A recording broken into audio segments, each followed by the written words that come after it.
चलो परफेक्ट। एक बार बस सुन लेते हैं कि सब कुछ सही से ऑडिबल है कि नहीं। सब कुछ सही से ऑडिबल। बढ़िया बढ़िया बढ़िया, चलो। So hello everyone, welcome to the class of orthopedics, and this is our exam oriented class। और ये वो क्लास होती है हमारी जिसमें हम लोग डेली कुछ एमसीक्यूज, कुछ मेन टॉपिक्स डिस्कस करते हैं और प्रिपेयर करते हैं खुद को आने वाले यूनिवर्सिटी एग्जाम्स के लिए।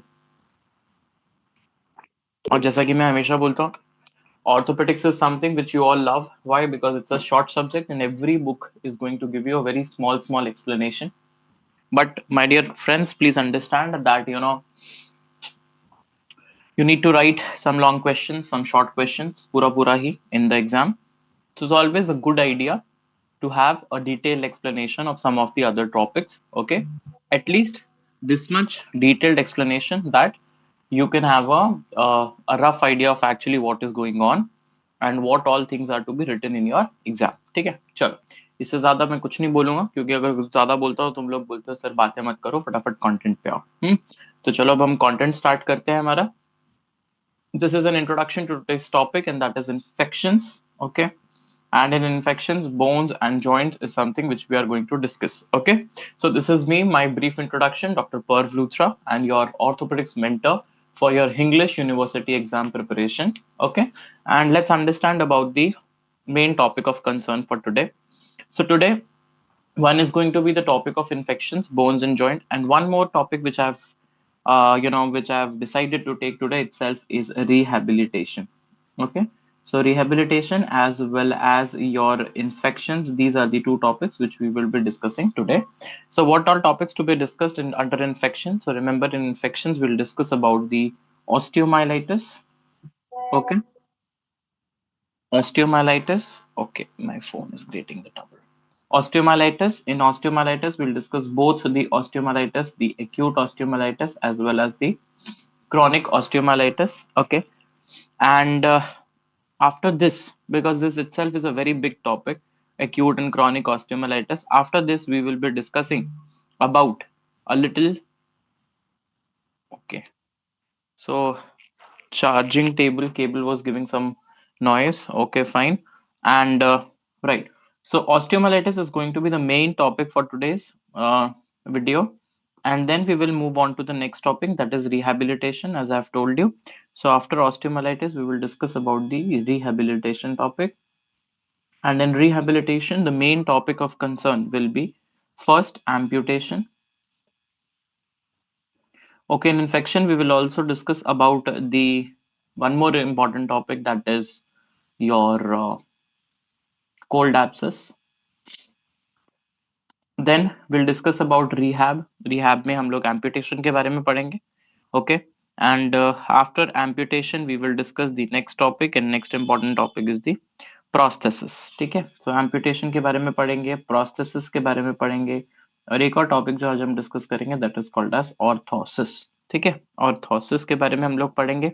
ओके, orthosis में मेन टॉपिक जो हमारा रहेगा कंसर्न का, एक तो ओवरऑल अप्रोच देखेंगे और कुछ स्पाइनल ऑर्थोसिस के बारे में हम लोग थोड़ा सा डिटेल में डिस्कस कर लेंगे. ठीक है, सो ये रहेंगी हमारी आज की टॉपिक्स, सारी की सारी डिस्कशन की. इससे रिलेटेड हम क्या क्या क्वेश्चंस बन सकते हैं वो क्वेश्चंस को भी डिस्कस करेंगे, और कैसे इसके ऊपर में केस बेस्ड क्वेश्चन आ सकता है. So case based generally acute and chronic osteomyelitis पे आएगा. एम्पुटेशन, प्रोस्थेसिस, ऑर्थोसिस के ऊपर में ज्यादातर क्लिनिकल बेस्ड क्वेश्चंस जो हैं वो नहीं पूछे जाते, स्पेशली यूजी लेवल से तो बिल्कुल भी नहीं पूछे जाते. ठीक है, तो coming on to the main topic now, coming on to the important topic. Okay, so let's discuss about this. You have got a 25-year-old male. Okay, I think we'll discuss all these things once we are done with discussing the main topic. उसके बाद में हम लोग फिर discuss करेंगे. ठीक है, चलो. तो अब हम लोग बात करने वाले हैं about the bone infections, and bone infections में हम लोग डिस्कस करेंगे about the acute and chronic osteomyelitis. ठीक है, तो हम लोग टॉपिक डिस्कशन शुरू करते हैं, and the topic of discussion for today is osteomyelitis. First topic. Okay,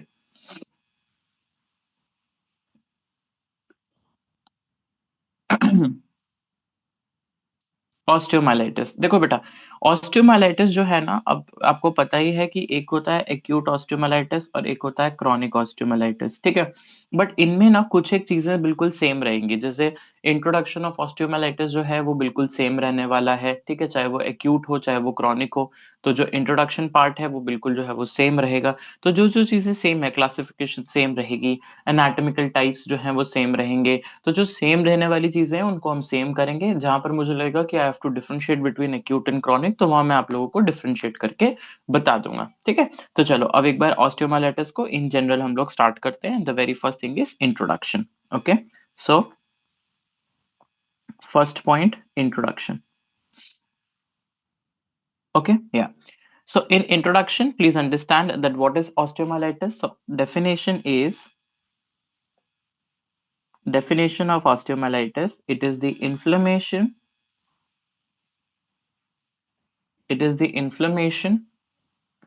of bone and its marrow, inflammation of bone and its marrow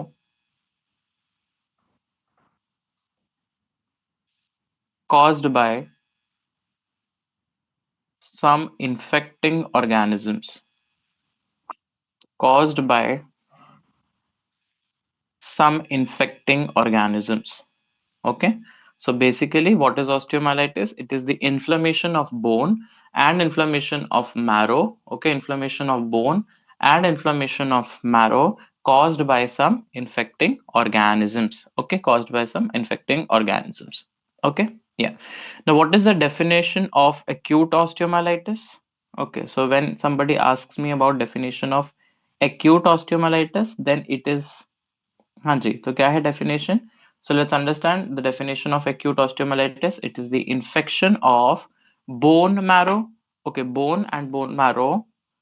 Okay, so what is acute osteomyelitis? It is the infection of bone and its marrow, which is rapid in onset. Okay, which is rapidly destructive, which is rapidly destructive and mostly pyogenic. Okay, it is mostly pyogenic, filled with pus, and it is rapidly destructive. Okay, right. Now, this acute osteomyelitis, please understand, is most commonly found in children and young patients, not in young, in children and infants. In children में होता है और किस में होता है? It is also seen in infants, in children and infants. Okay, and where does it occur? It usually starts in the metaphyseal area. Okay, usually starts in the metaphyseal area. Now why does it start in the metaphyseal area? Because for example, this is your bone. Okay, this is your bone and this is the region of metaphysis. Here the arteries have the hairpin bend loop. Okay, hairpin like loop. Okay, so that's why, for example, ऐसा समझो ये divider है, ये हमारी एक सड़क है। Okay, और ये सड़क का जब हम डिवाइडर से यू टर्न लेते हैं तो गाड़ी क्या हो जाती है? स्लो हो जाती है। ऐसे ही हेयर पिन बेंड जब लूप आ जाता है तो यहाँ पे ब्लड फ्लो बेंड होती है और यहाँ पर जो जो फ्लो होता है वो स्लो होता है। सो स्लोएस्ट फ्लो हो जाता है, किस चीज का स्लोएस्ट फ्लो हो जाता है? Slowest flow of blood. और अगर ब्लड का मान लो कहीं पे स्लोएस्ट फ्लो है तो वही एक रीजन होता है जहां पर जो बैक्टीरियाज हैं वो क्या कर जाते हैं? वो लॉज कर जाते हैं, वो रुक जाते हैं। That is why all the infections are going to occur in this area. This is the osteomyelitis का a little introduction. Okay, हाँ, चल अब हम लोग बात करते हैं about the classification. Okay, so first thing we are done, that is introduction. Next, let's understand about the classification. So please understand there are two types of classification. One classification is by the Liu et al. Classification. Okay, forget the name. Okay, if you want to know, no. Liu et al. Classification. Okay. So Liu et al. Classification is for what? It is for acute osteomyelitis. Okay. So Liu et al. Classification is for acute osteomyelitis, whereas Next classification, that is called as Mader classification, or simply you can remember Mader classification. Mader classification is something that is for your chronic osteomyelitis. Okay, Mader classification is something that is for chronic osteomyelitis. Okay, so acute osteomyelitis, chronic osteomyelitis. Coming on to the acute osteomyelitis. So remember, in acute and in subacute, there are two types. Okay, so one is going to be acute osteomyelitis and other is going to be subacute osteomyelitis. So what is special in acute osteomyelitis? Remember, it occurs in less than 2 weeks of duration. It occurs in less than 2 weeks of duration. Subacute is something that takes approximately 2 to 6 weeks of duration. Okay, 2 to 6 weeks of duration, and you very well can know that chronic is something, या chronic will be something that is going to take more than 6 weeks. ठीक है, 6 हफ्ते से ज्यादा लेगा तो वो क्या हो जाएगा, क्रॉनिक हो जाएगा. ठीक है, समझ में आ गया? हाँ जी. अच्छा, अब आप ध्यान से मेरी बात को समझना और मुझे बताना कि एक्यूट वाली जो बात है, ठीक है, जो एक्यूट ऑस्टियोमाइलाइटिस आपका है, वो जो ऑस्टियोमाइलाइटिस है वो कैसे आएगा? अगर हमारी बॉडी में किसी को भी बहुत जल्दी कोई भी रैपिडली डिस्ट्रक्शन करना है, या मान लो बहुत जल्दी एक जगह से दूसरी जगह पहुंचना है, तो बॉडी में से कैसे जाओगे आप? Of course the answer is blood. So acute is something that is going to occur from haematogenous route. From what? From hematogenous route. Whereas your subacute is going to take these three routes. One is going to be trauma, the other is going to be surgery, okay, and from some nearby tissue. So if the infection is coming by a blood, this is going to cause acute osteomyelitis. If it is going to come via nearby tissue or your surgery or your trauma, which you can remember with the help of a mnemonic NST, तो this is something from which you can remember this. ठीक है, इससे आप लोग याद कर सकते हो एनएसटी से. ठीक है, and then comes the Midler classification, जो कि हमारी क्रॉनिक के लिए होती है. ये हो गई नेम्ड क्लासिफिकेशन. ठीक है, सो जो हमने ये क्लासिफिकेशन डिस्कस किए हैं, Lew et al classification, Mader classification, ये जनरली क्रोनोलॉजिकल ऑर्डर बेस्ड होती हैं. ठीक है, ये किस पे ऊपर बेस्ड है? ये क्रोनोलॉजिकल ऑर्डर बेस्ड है. ठीक है, आफ्टर दैट हम लोग नेक्स्ट चीज की बात करते हैं, that is called as anatomical. Okay, that is called as what? That is called as anatomical classification. ठीक है, चलो अगली चीज क्या आती है बच्चे? Anatomical classification. So how will, so what is anatomical classification? तो just remember that if I talk for the cut section of a bone, okay, if I just talk for a cut section of a bone, just understand this. If I talk for the cut section of a bone, then this bone has got inner medulla and outer cortex. So this is nothing but medulla, inner medulla. This is outer, nothing but cortex. So outer cortex is there and inner medulla is there. So one can be medullary. Okay, so anatomical classification, first one is medullary. That means the infection is only confined to medullary cavity, that is also called as endosteal. ठीक है, इसको क्या बोलेंगे आप? एंडोस्टियल. क्यों? क्योंकि ये अंदर अंदर की पार्ट ऑफ द बोन को ऑक्यूपाई कर रहा है. नेक्स्ट हमारे पास में आता है अगला, जिसको हम लोग बोलते हैं सुपरफिशियल. ठीक है, इसके बाद जो अगले वाला होता है उसको हम क्या बोलते हैं? Superficial. Okay, where the cortical surface is infected. Okay, where the cortical surface is infected. Okay, cortical surface is infected, that is why it is called as superficial. That means it is going to involve the cortex. Okay, or the cortical surface is infected. Cortical surface is infected or cortical surface is involved. उसके बाद आता है where only a part of bone is involved. ठीक है, फिर हमारा आता है जहां पर only a part of bone is involved, and the place and the region where only the part of the bone is involved, that is called as localized osteomyelitis. Localized osteomyelitis. And then we have got diffuse osteomyelitis, where entire thing. Okay, so what is localized?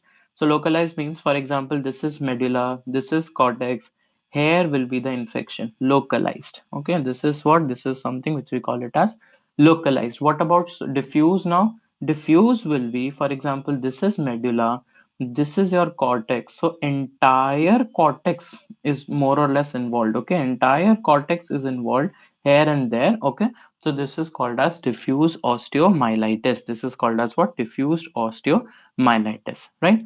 Hanji.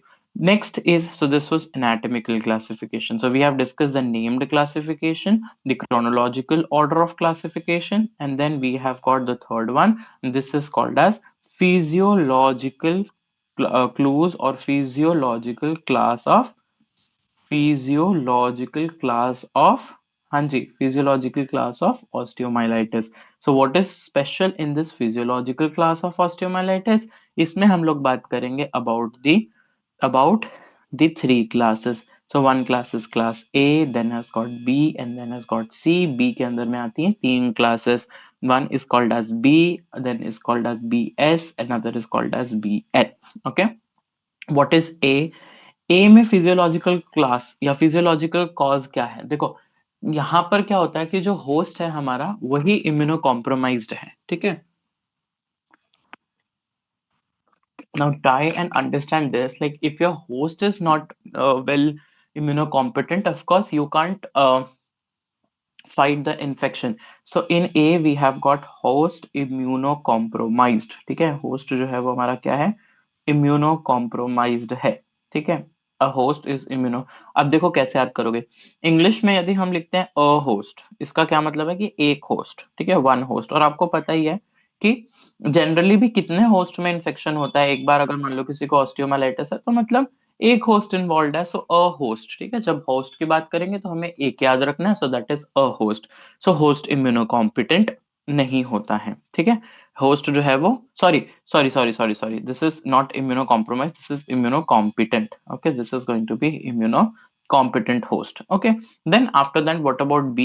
B means there is going to be bad immunity.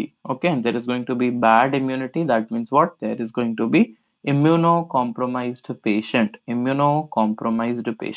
Now immunocompromised patient, you can say, or you can say that the immunity is compromised. Okay, now S for what? S is systemic factor. So whenever there is something systemic problem, systemic factor. What is L? L is localized factor. For example, for any reason the local immunity is not good, for example you are applying some topical cream, etc., so that's a localized factor. And C is severely immunocompromised. Okay, so if it's severely immunocompromised, that means the CD4 counts are very less. Okay, then we call it as class C. Okay, severely immunocompromised. Okay, severely immunocompromised. Right.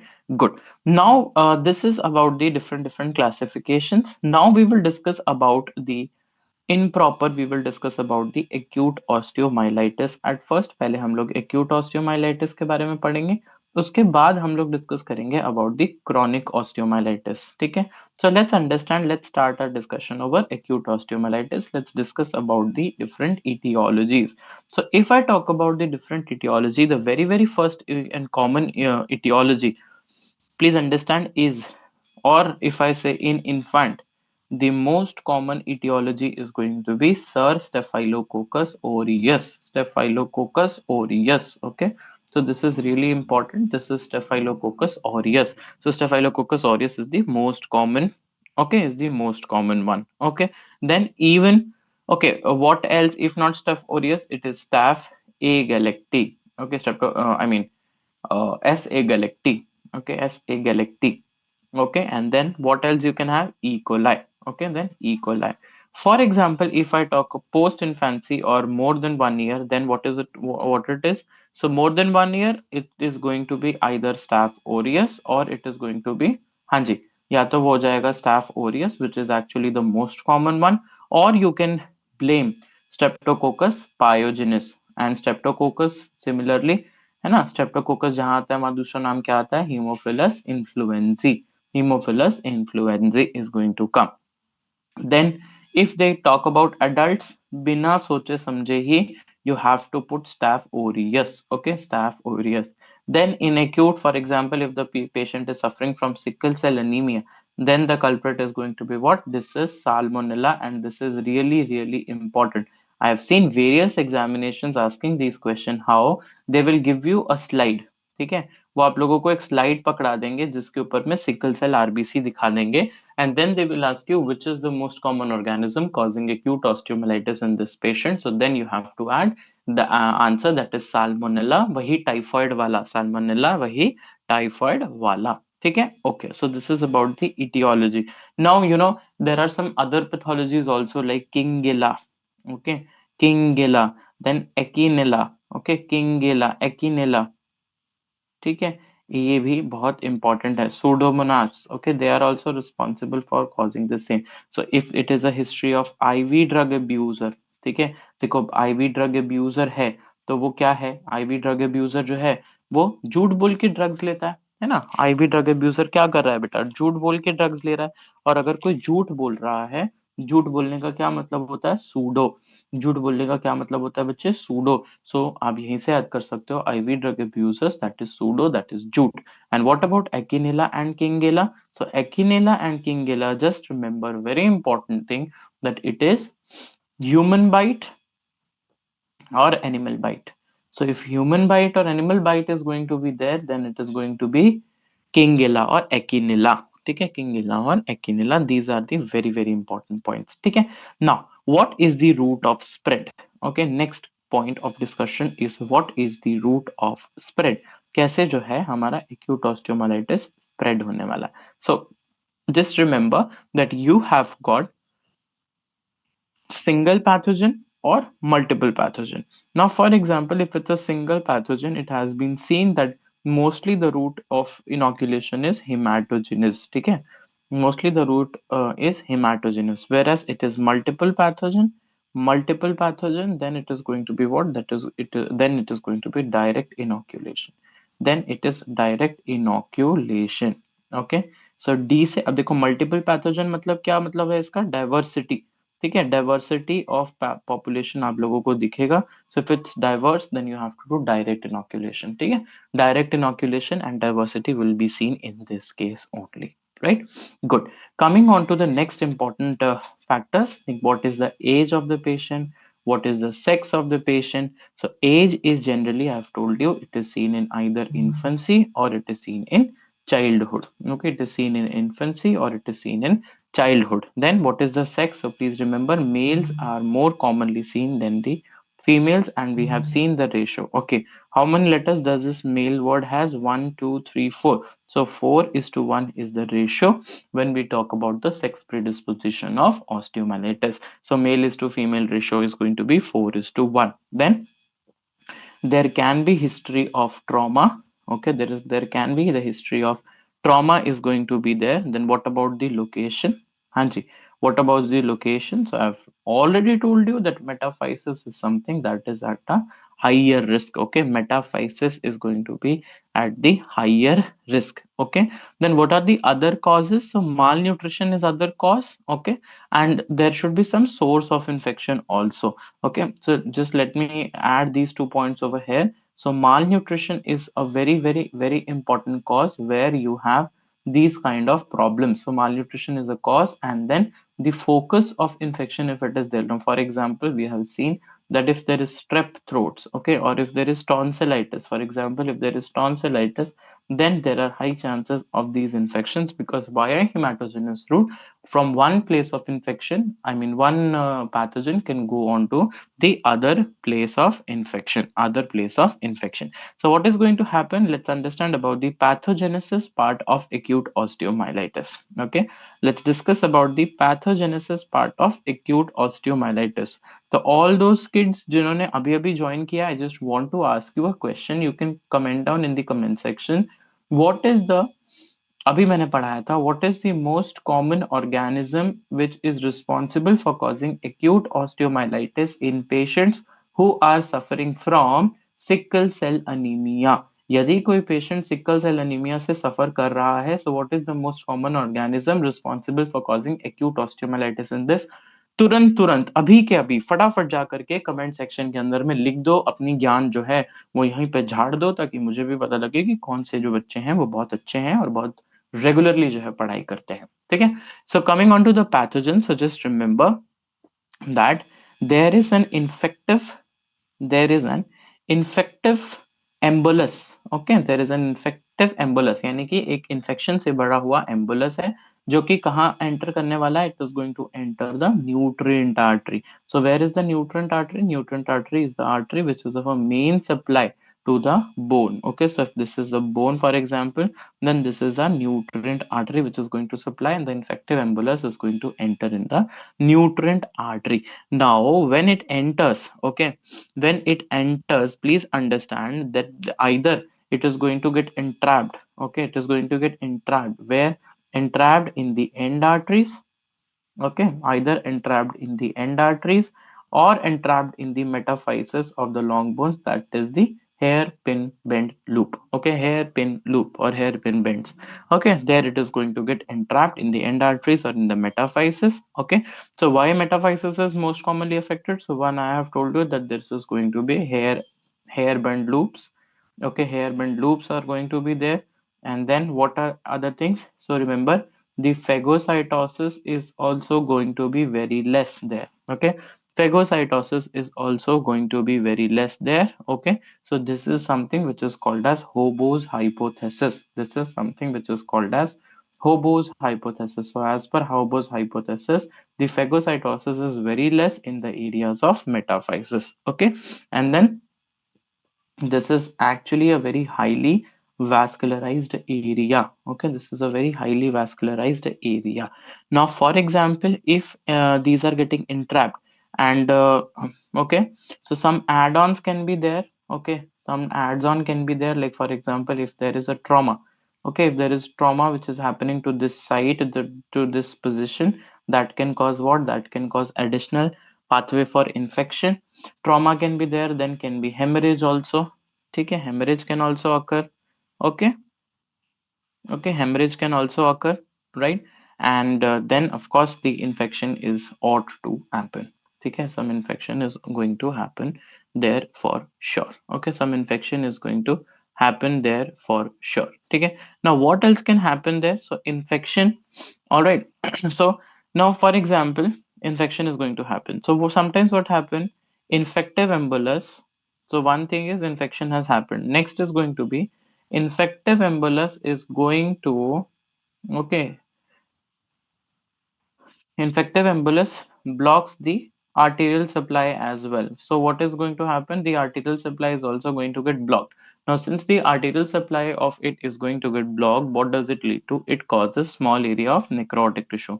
Okay, it causes what? It causes small area of necrotic tissue. Okay, small area of necrotic tissue is going to happen there. Small area of necrosis is something that is going to happen. Okay, necrosis हो जाएगा, necrotic tissue हो जाएगा. So this is something which is going to happen. Okay, and क्योंकि वहाँ necrosis तो हो ही हो रहा है, तो वहाँ पर of course और क्या आ जाएंगी, वहाँ पर polymorphonuclear cells आ जाएंगे. ठीक है, so there is going to start what? There is going to start inflammation, and because there is inflammation, there is going to be hyperemia. The other features, there's going to be hyperemia, there's going to be a lot of neutrophils or polymorphonuclear cells which is going to be there. Now these polymorphonuclear cells are responsible for the release of proteolytic enzymes. Now since these proteolytic enzymes are going to be there, these are going to because you know the collagen is again a protein. Okay, so it is going to damage the collagen, and the normal bone, the young bone, the completely good bone is also going to get damaged. So the normal bone is also going to have damage. Okay, so normal bone is also going to have what? It is going to be damaged. Now since the normal bone is going to get damaged, what is going to happen next? There will be increase in amount of debris. Okay, there is increase in amount of debris will be there. Then there is increase in amount of hanji, there is going to be increase amount of debris, increase amount of exudates. ठीक है, exudates बढ़ जाएंगे, debris बढ़ जाएंगी. ठीक है, तो ये सारी चीजें जो है वो बढ़ जाएंगी, right? And then because there is debris, because there is exudates, what is going to happen? There is going to be again destruction of, okay, I'll write it here, destruction of more blood vessel. Okay, or more blood vessels will be destructed. More blood vessel destruction is going to be there, and this is going to do what? This is going to block the arterial supply. Blocking the arterial supply, then necrosis is going to happen, and all these things are going to happen for sure. Okay, this is going to happen for sure. Now at some point what is going to happen, these debris and these exudates are going to choose a path of least resistance. Okay, so they choose the path of least resistance. And what is the path of least resistance? This is the Haversian system and the Waxman canal. So what is the path of least resistance? This is Waxman canal, or this is going to be your Haversian system. Okay, this is going to be your Haversian system, or it is going to be your Waxman canal. And what is going to happen there? There will be what? There will be sub. Okay, so they are going to go from Haversian system and Waxman canal, they are going to go in the subperiosteal area. And since they are going to go on to the subperiosteal area, there is going to be formation of subperiosteal abscess. Okay, there is formation of what? There is formation of subperiosteal abscess formation. Subperiosteal abscess formation is going to occur. Okay, and okay, right. Hmm. ठीक है. Now, since there is a subperiosteal abscess, there is going to be further subperiosteal necrosis. Okay, subperiosteal necrosis is going to be there, and because there is subperiosteal necrosis, there is an attempt. एक कोशिश की जाती है to form a new bone. Okay, to form what? To form a new bone. Okay, to form a new bone. Okay, and one is there is an attempt. One thing is this. Second thing is that there is a formation of sinus. Why there is a formation of sinus? Because okay, why there is formation of sinus? Because देखो, अगर necrosis होगा तो of course वहां की जो bone है वो dead हो जाएगी, और यदि वो बोन डेड हो गई so there will be a formation of sinus. Okay, यहाँ क्या हो जाएगा? साइनस बन जाएगा। तो अब ये साइनस के बनने से जो इन्फेक्शन है, what is going to happen? या तो epiphyseal plate should form a barrier, और it is going to spread into the medullary canal. Okay, या तो this infection is going to spread to medullary canal. Okay, so if it is going to spread to the medullary canal, of course it is going to damage the bone marrow as well. Okay, so this is going to damage the bone marrow as well. ठीक है, नहीं तो it is stopped by the epiphyseal plate. Okay, it is stopped by epiphyseal plate. ठीक है, तो जहां वहां पर जो epiphyseal plate होगी वो आपकी क्या हो जाएगी? That is going to get damaged, and since there is damage of, Hanji, if there is damage of epiphyseal plate also, then it can cause, okay, if the metaphyseal plate it is damaged, this can cause septic arthritis, because now it is going to go into the joint cavity, and that is why it is responsible for causing septic arthritis there. क्यों septic arthritis हो रहा है? क्योंकि तो जो हमारी joint की cavity भी थी वो भी अब क्या हो चुकी है? डैमेज हो चुकी है। ठीक है, तो अब क्या होने वाला है? वहां पर डैमेज हो चुकी है।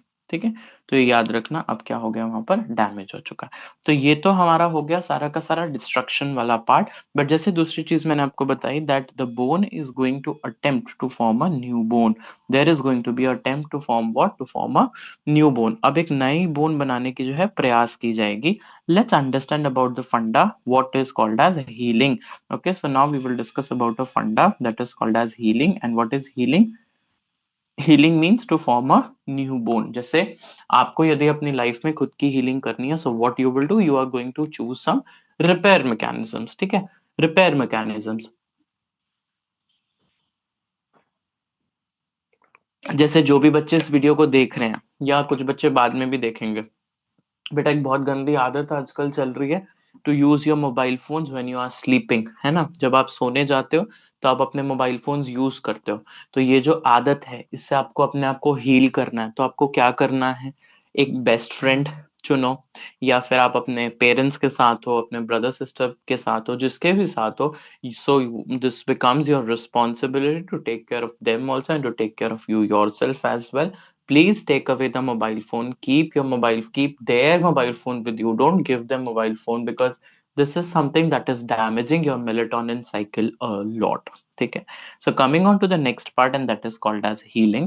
So healing takes place at any stage. Okay, so at any stage, if you want to do healing, you have to understand. Huh, so you have to understand that what is going to happen. So healing is going to happen, and हाँ जी, तो अब क्या होगा? There is going to come granulation tissue, ठीक है। अब क्या आने वाला है, ग्रैनुलेशन टिश्यू आने वाला है, ठीक है।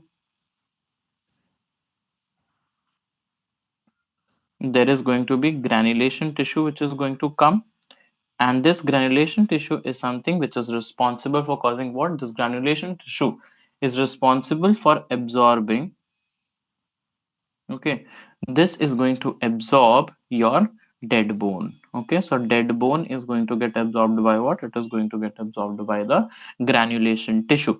Okay, and granulation tissue, how is going to absorb the dead bone? Because they have got something which is called as osteoclasts. Okay, they have got something which is called as osteoclast. So osteoclast is going to absorb the dead piece of the bone. Okay, now this dead bone, please understand, very important thing is coming on your way. The dead bone or dead piece of bone, dead necrotic piece of bone, separated, okay, separated from the normal viable bone, okay, dead necrotic piece of bone that is separated from a normal viable bone is called as sequestrum. It is called as what? It is called as sequestrum. उसको आप क्या बुलाते हो? उसको आप बुलाते हो sequestrum. So this is again important. That is the sequestrum. That is called as what? That is called as sequestrum. ठीक है, अच्छा, अब क्या होता है? हाँ जी, अब क्या होता है? Now these osteoclasts try to understand. This osteoclasts are going to try, okay, osteoclasts try to kill, or I should say not kill, but to to spare, to separate.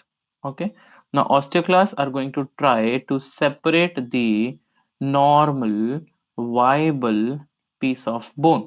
Okay, normal viable piece of bone को भी separate करने की कोशिश करते हैं osteoclast.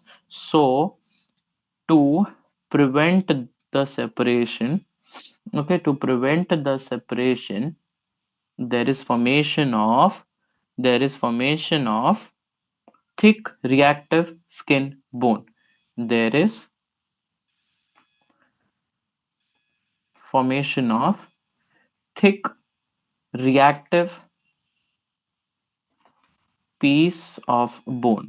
ठीक है, एक thick reactive piece of bone जो है वहां पे फॉर्म हो जाता है, और because of formation of this thick reactive piece of bone, this is called as what? This is called as involucrum. Okay, this is called as involucrum. Okay, involucrum और involucrum. ठीक है, इनवॉल्यूक्रम बोलते हो इसको. तो एक सिक्वेस्ट्रम क्या होता है वो आपने पढ़ लिया, एक इनवॉल्क्यूरम क्या होता है वो आपने पढ़ लिया. ठीक है, इसके बाद क्या होता है, देखो, understand this. Now this involucrum has got multiple, okay, it has got multiple openings. Okay, it has got multiple openings. Okay, there are multiple openings, that is called as cloaca. Okay, that is called as what? This is called as cloaca. So cloaca is something, is the involucrum with multiple openings, that is called as cloaca. Okay, that is called as cloaca. Okay, now ये तो बन गया, लेकिन एक चीज जो हमें पता होना चाहिए वो क्या है? That debris exudates, okay, the debris, the exudates, okay, sequestra are still going to pass through, okay, are still going to pass through what? Are still going to pass through the sinuses. Okay, they are going to pass from the sinuses, or still going to pass from the sinus tracts. Okay, sinus tracts. And since these are passing, the debris, the exudates, the sequestra, this causes continuous damage of soft tissue. This causes continuous damage of soft tissue, and since there is continuous damage of soft tissue, there is going to be continuous cicatrix formation. Okay, cicatrix formation, that is the fibrosis layer. ठीक है, fibrosis जो है वो चलता रहेगा. Okay, formation of fibrosis. Okay, there's going to be fibrosis, there is going to be the fibers deposition, cicatrix formation is going to go on. Okay, then skin is also going to get destroyed. Okay, there is skin destruction also, the skin is going to get destroyed. Okay, there are going to be the draining sinuses as well. Okay, there are going to be what? Draining sinuses also. Okay, so this is something important. And what is going to happen one more is that the shaft is also going to become, the shaft is also going to become thick, irregular and deformed. Okay, it is going to become thick, it is going to become irregular, and it is going to be deformed as well. Thick हो जाता है, irregular हो जाता है और deformed हो जाता है, deformation जो है वहां पर आ जाती है. ठीक है, समझ में आ गया. तो ये जो चीजें हैं ये हम लोगों को डिस्कस करना है, that this is about the pathogenesis. I know this is a big pathogenesis, बड़ी पैथोजेनेसिस मैंने आपको बताई, but as I have told you ना 12 नंबर का ये क्वेश्चन आएगा अगर, तो कुछ तो हो लिखने के लिए. ठीक है, कुछ तो होना चाहिए लिखने के लिए. सो this is how you can remember this. Okay, coming on to the next part, next important thing, that is called as clinical features of acute osteomyelitis. Okay, coming on to the clinical features of acute osteomyelitis. What are the clinical features? So just remember, in while discussing the clinical features, we will compare the acute osteomyelitis with the chronic osteomyelitis. तो acute और chronic को यहाँ पर हम लोग differentiate करके याद कर लेंगे, तो हमारे लिए जो है ना याद करना easy हो जाएगा. So acute osteomyelitis versus chronic osteomyelitis. Hi Teju Gowda, how are you बच्चे? ठीक है, so acute. So in acute there is going to be history of pain. Okay, there's going to be history of pain because it's an acute thing. Acute is osteomyelitis. Okay, there is going to be history of local infection, or there can be history of trauma. So history of pain, history of local infection, history of trauma. Okay, then fever is going to be there, lack of weight bearing. Okay, the patient will refuse to bear the weight because of course it's going to be a weak limb. Okay, then what else can be there? So signs when you will examine. Okay, so what are the different signs while examination? So one is going to be of course the rapid pulse. Why rapid pulse? Because in medicine you must have read about the Fidget's rule that says that with every 1 degree rise in the temperature there is going to be 10 beats per minute rise in the 10 beats per minute rise in the heart rate. Okay, so that's going to be rapid pulse. There is going to be redness, that's there is going to be swelling, which are the signs of inflammation itself. So redness रहने वाला है, swelling रहने वाला है, हाँ जी, warmth रहने वाला है, increase in local temperature. There is going to be tenderness also because it's an inflammatory process. Then what else there is going to be? हाँ जी, there is going to be what? There is going to be edematous. Okay, that limb is going to be edematous, signs of inflammation. Now, in some books, they have written about the pseudo paralysis. Okay, they have written about the pseudo paralysis. That means there is going to be what? There is going to be passive motion resistance due to pain. Okay, there is going to be a passive motion resistance. Okay, the child will resist any kind of passive motion. Passive motion, okay, not pain, but passive motion resistance due to pain. Pain की वजह से ना आगे move नहीं करते, इसको हम लोग सूडो पैरालिसिस का नाम देते हैं. ठीक है, what about the chronic case now? तो chronic will have the history of on and off symptoms since childhood. Okay, so history of on and off symptoms. ठीक है, तो the mother will come and say कि कभी हो जाता है कभी ठीक हो जाता है. So history of on and off symptoms from childhood. Okay, बचपन से लेकर के ही there is going to be on and off symptoms since childhood is going to occur. Okay, so after that you have to remember that there is going to be discharging sinus as well. Okay, discharging sinus is going to be there. So discharging sinus is very commonly seen in chronic. So C for chronic, D for discharging sinus. And if somebody asks you about the sequestrum and involucrum, so these are the characteristic features of acute osteomyelitis. Okay, these are the characteristic features of acute osteomyelitis, and these are really important. Okay, now what happens in chronic one? Now what happens, because देखो बार बार infection होगा तो skin भी involve हो जाती है. So how is going to be the skin? Skin is going to be dark, skin is going to be dusky, it is going to be scarred also. Why? Because there's going to be scarring which is going to be present, scarred. Okay, then break in skin. All right, so sometimes there can be ulceration also, that will be seen in the skin. Okay, then what? The bone will be misaligned, thickened. Okay, bone will be what? That is going to be misaligned, that's not going to be aligned properly, that's going to be misaligned. The bone is going to be thickened also. Okay, then Muscles may show what? Muscles may show contracture. So muscles will show contracture. So surrounding muscles will be contracted. There is going to be what? There is going to be contracture that is going to be there. Okay. Then sinuses can sinuses can produce your sequestra. ऐसी बात नहीं है कि sequestra सिर्फ acute. So sequestra, and whenever sequestra is there, so we call it as acute on chronic osteomyelitis. Okay, acute on chronic osteomyelitis, that is going to be there. Okay, and then there is something which is called as your Wellenkamp phenomena. Okay, so that is going to be what? That is going to be Wellenkamp phenomena. Okay, so Wellenkamp phenomena. Okay, so what is Wellenkamp phenomena? That is increase in pain.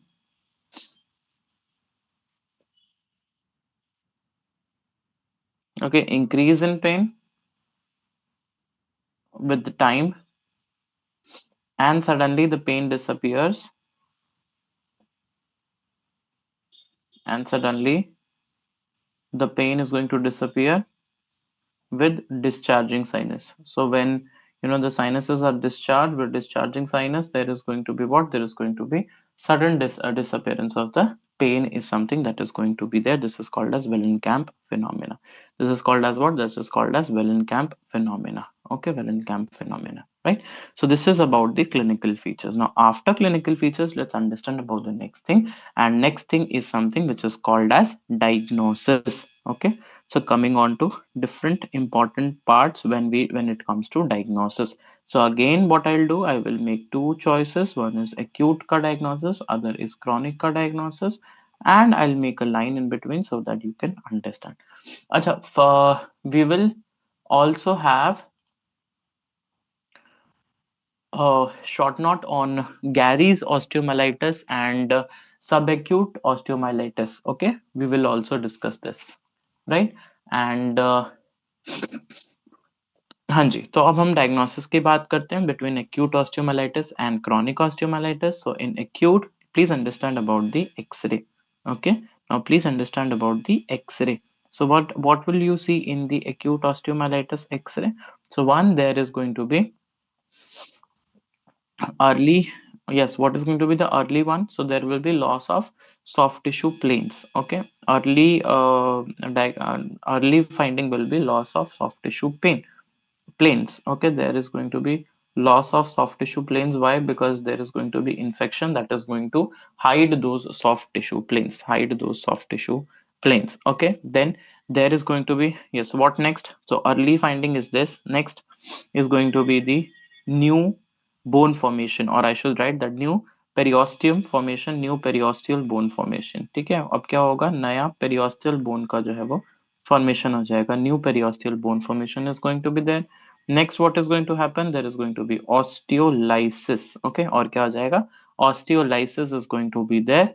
Okay, osteolysis में क्या होता है? There is a trabecular destruction as well as osteopenia. Okay, there is going to be osteopenia, मतलब bone जो है वो भी खत्म होने लग जाएगी, और जो उनके अंदर में trabecular meshwork होता है वो भी damage होने लगता है. So trabecular meshwork damage is going to be there, and there is going to be osteopenia as well. So there is going to be osteolysis, that is osteopenia plus trabecular meshwork damage is going to be there. Next, हाँ जी, next is going to be what? There is going to be metaphyseal abscess formation. ये थोड़ा late दिखता है x ray में, but metaphyseal abscess formation is also going to be there. Okay, metaphyseal abscess formation. So after this X-ray, what next? So please remember some USG findings. Please remember some MRI findings. So what is going to be there in USG and what is going to be there in MRI? So USG will show juxtacortical soft tissue swelling. There is going to be juxtacortical soft tissue swelling. Okay, juxtacortical soft tissue swelling is something that is going to occur for sure in USG. And what is going to be there in MRI? So MRI will be showing what? Early soft tissue. That's to T1. That's going to show early soft tissue. ठीक है, क्या दिखेगा आप लोगों को? You will see some soft tissue um, soft tissue edema. Okay, there will be soft tissue edema. And if somebody asks you, MRI is the investigation of choice for your For what? For your acute osteomyelitis. Acute osteomyelitis में investigation of choice है MRI. Just remember this, okay? And then you can perform some technetium 99 scan also, and CT scan can also be done. So you can perform technetium 99 scan, and CT scan can also perform. Why? Because CT scan is something that can help you for pus aspiration. So pus aspiration is done under the evaluation of CT. Okay, under the evaluation of CT scan. Then what is going to be the laboratory investigation? So this till this point we have discussed about the radiological investigation, and now we will discuss about some laboratory investigations. So what you will see in laboratory investigations, of course, your polymorphonuclear cells will be elevated. So let me just write down about the laboratory diagnosis. So one is going to be the polymorphonuclear cells. Okay, PMNS will be increased. There is going to be a lot of neutrophils that is going to be there. Then ESR is going to be elevated. Then CRP, because the inflammation is going on. Okay, they are going to increase. Okay, now CRP and ESR are very important. Why they are important? In order, these are done for monitoring purposes. Okay, for monitoring कि भाई आगे जा करके दवाई जो हम दे भी रहे हैं वो काम भी कर रही है कि नहीं, तो हम लोग ESR एंड CRP ही करा के देखते हैं for monitoring purposes. Okay, for your monitoring purposes only. This is the most sensitive for monitoring. ठीक है. Then after that bone aspiration. Okay, bone aspiration आप लोग करेंगे. बोन एस्पिरेशन करने के बाद में you will have some blood cultures. ठीक है, बोन एस्पिरेशन कर लो, ब्लड कल्चर्स निकाल लो. ठीक है, and if still the diagnosis is not clear, then you can perform biopsy as well as culture. Okay, you can perform biopsy as well as culture if still your diagnosis is not clear, and if there is some features which are suggestive of malignancy. Okay, if there are some features suggestive of malignancy, you can perform this. After that, coming on to chronic osteomyelitis. So in chronic osteomyelitis, what will be the X-ray finding? So X-ray is going to show you the moth-eaten appearance of the bone. Okay, the moth-eaten appearance of bone is going to be there in X-ray. Okay, moth-eaten appearance of bone will be seen on X-ray. Okay, there is going to be osteoporotic bone and areas of sclerosis. Okay, there is going to be osteoporotic bone. Acha, one important MCQ for all of you.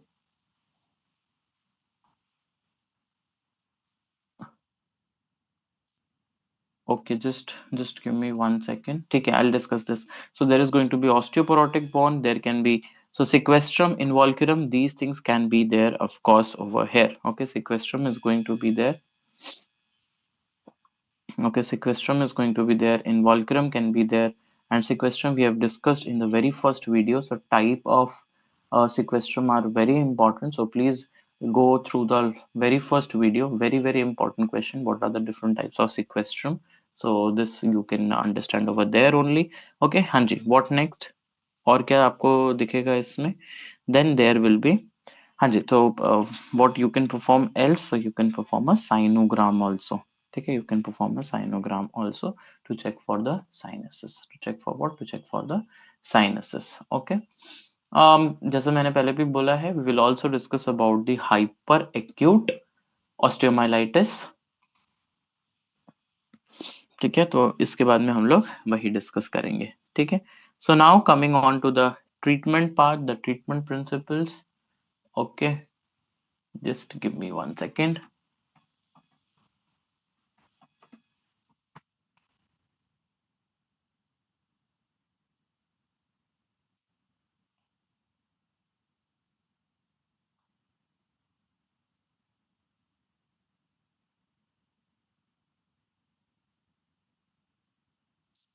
हाँ जी. So I just want to answer this question. I have discussed this, but what is the characteristic feature of acute and chronic osteomyelitis? Okay, in which case it is sinus and in which case it is sequestrum.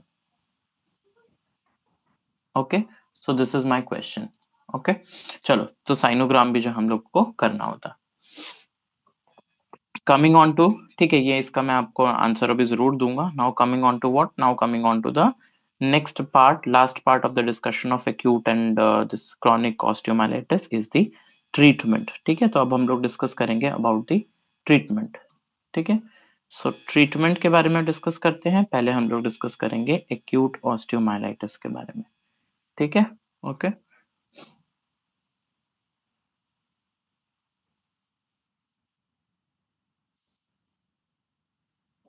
ठीक है, देखो बेटा, अब पहले इसका answer आप सुन लो.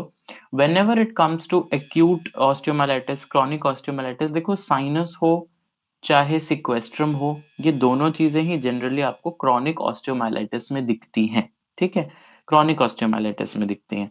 But we have seen it as one of the previous year question. उन्होंने सिक्वेस्ट्रम को कहीं ना कहीं लिखा हुआ था कि that is seen in that is seen in the chronic, sorry, acute osteomyelitis. और जो साइनसेस हैं, ड्रेनिंग साइनसेस और डिस्चार्जिंग साइनसेस, वो क्रॉनिक में दिखता है. I am still not very sure, I have to confirm it. ठीक है, मैं थोड़ा सा कंफर्म कर लूंगा, because there's a little confusion in this, but ठीक है. बट टेक्निकली क्या होना चाहिए, टेक्निकली ये होना चाहिए कि देखो साइनसेस पहले बनने चाहिए, डिस्चार्जिंग साइनसेस. तो discharging sinuses should be there in acute, whereas in sequestrum, I mean sequestrum can be seen in chronic. So this is my technical answer, but still I'll tell you the answers in the comment section for sure. So coming on to the treatment part of your acute osteomyelitis, so of course you have to understand whatever, whenever the things are acute, we have to give the price therapy. So what do you mean by price therapy? So P for what? P for we are going to give the painkillers to the patient. Then R for what we will do? R for we will ask advise the rest. Then I for you can give, I mean I is actually immobilization also. I is ice packing also. Okay, so this is important. Then C for, again, C for cold compression is something that you can give. Okay, and no का, कुछ लोग इसको cast लिख देते हैं बेटा, nothing. Remember it's a rule, acute को छेड़ो नहीं और क्रॉनिक को छोड़ो नहीं. ठीक है, then E for elevation of limb. Okay, elevation of limb is something that is done for, that is E. ठीक है, तो पेन किलर्स, यस, एंड ये सारा ट्रीटमेंट हो गया. ठीक है, and remember because it's a, so we have to start with the antibiotics. Of course we have to start with the antibiotics. Okay, so हाँ जी, सो एंटीबायोटिक्स हम तब देते हैं when your pus evacuation is done. So just remember one very important thing, पहले आप evacuation of पस करो, आप पस को एस्पिरेट करो, then you are suppose to give antibiotics. Otherwise antibiotics are not going to work properly. ठीक है, not going to work properly. तो अब स्टाफ ओरियस है तो ऑफ कोर्स कोई भी पेनिसिलिन का एक आप दे सकते हो, जैसे amoxiclav is something that is being classically given. और you can even give the third generation cephalosporins. ठीक है, थर्ड जनरेशन सेफेलोस्पोरिन्स जो हैं वो आप लोग डिस्कस कर, I mean you can started. Okay, now if you are suspecting MRSA, then it is always a good idea to start the patient on vancomycin. ठीक है, वहां पे आप लोग vancomycin जो है वो स्टार्ट कर सकते हो, क्लंडामाइसिन स्टार्ट कर सकते हो. ठीक है, so what are the indications of surgery? So do we do surgeries in acute cases? So surgery की indication देखो, the most common indication is the abscess itself, because abscess is something which can drain here and there बहुत जल्दी से. So abscess is the most common strongest indication for surgery. Okay, then वही abscess से मिलता जुलता ही septic arthritis, because if this abscess is going to go into the joint cavity, it can cause septic arthritis. So this is again important. Okay, now for example, if 48, more than 48 hours and still there is no improvement, okay, by ESR CRP you can check, then you have to perform the surgery. Okay, you have to perform the surgery. Or for example, if there is more than 72 hours and there is only, or there is very slow improvement, then also we have to think for doing the surgery. Okay, for example if there is multifocal osteomyelitis, मतलब एक जगह नहीं बहुत जगह पे discharging sinuses वगैरह दिख रहे हैं, then this is called as multifocal osteomyelitis. This is again important. Okay, and then for example if there are some delayed presentations, okay, Like delayed presentations means the patient is presenting for after I mean 7 to 10 days. If in they presenting, then this is going to be the surgery. Now what are the principle of surgery? Okay, what is the principle of surgery? What are you supposed to do when you are performing the surgery in case of acute osteomyelitis? So in that case you have to do drainage, you have to do debridement. Okay, so do drainage, do debridement. Okay, so this is again important. Okay, and then you have to do the, हाँ जी, तो वो आप लोग को कैसे करना है, drainage debridement and what. So you from laterally, understand, you have to do the lateral stripping. Okay, you have to do the lateral stripping of periosteum, approximately 1 mm. तो 1 mm जितना आप क्या करेंगे, लैटरली उसको स्ट्रिप कर देंगे. ठीक है, लैटरल स्ट्रिपिंग आप करेंगे. ओके, एंड और क्या कर सकते हैं, मल्टीपल होल्स ड्रिल कर सकते हैं ताकि जितनी भी एब्सेस है वो बाहर निकल जाए. Okay, multiple holes can also be drilled. ठीक है, multiple hole drilling is something which you can do. ठीक है, समझ में आ गया. हाँ, सो ये सारी चीजें जो है वो आप लोगों को समझ में आनी चाहिए. Okay, then what else, cortical window. ठीक है, कॉर्टिकल हम कॉर्टेक्स से विंडोज बना देते हैं with the help of osteotome. ठीक है, with the help of what, osteotome can be used to make this. Okay, तो ये सारी चीजें जो है आप लोगों को समझनी है. And of course some general principles तो मैंने आपको बता दिए, pain killer, rest, immobilisation, these things has to be taken care of. Then of course some supplements have to be started also, like the vitamin D, the calcium. It is something that is given with everything, like high protein diet also. And still, since there is a lot of I should say the fever is also there, so it's always a good idea to maintain the hydration as well. So these are the in general treatment of acute osteomyelitis. So coming on to the next part, bacha log, that is the chronic osteomyelitis, and this is going to be the last topic before we end up the discussion. Okay, so coming on to the chronic osteomyelitis now. So chronic osteomyelitis, again, anything that is going to be there, anything which is chronically happening. So the goal is, so first of all, the infection has to be arrested, the infection has to be killed, the infection has to be vanished. Okay, so arrest the infection is one thing, and surgical eradication of the infection control is one thing, and eradication of what, eradication of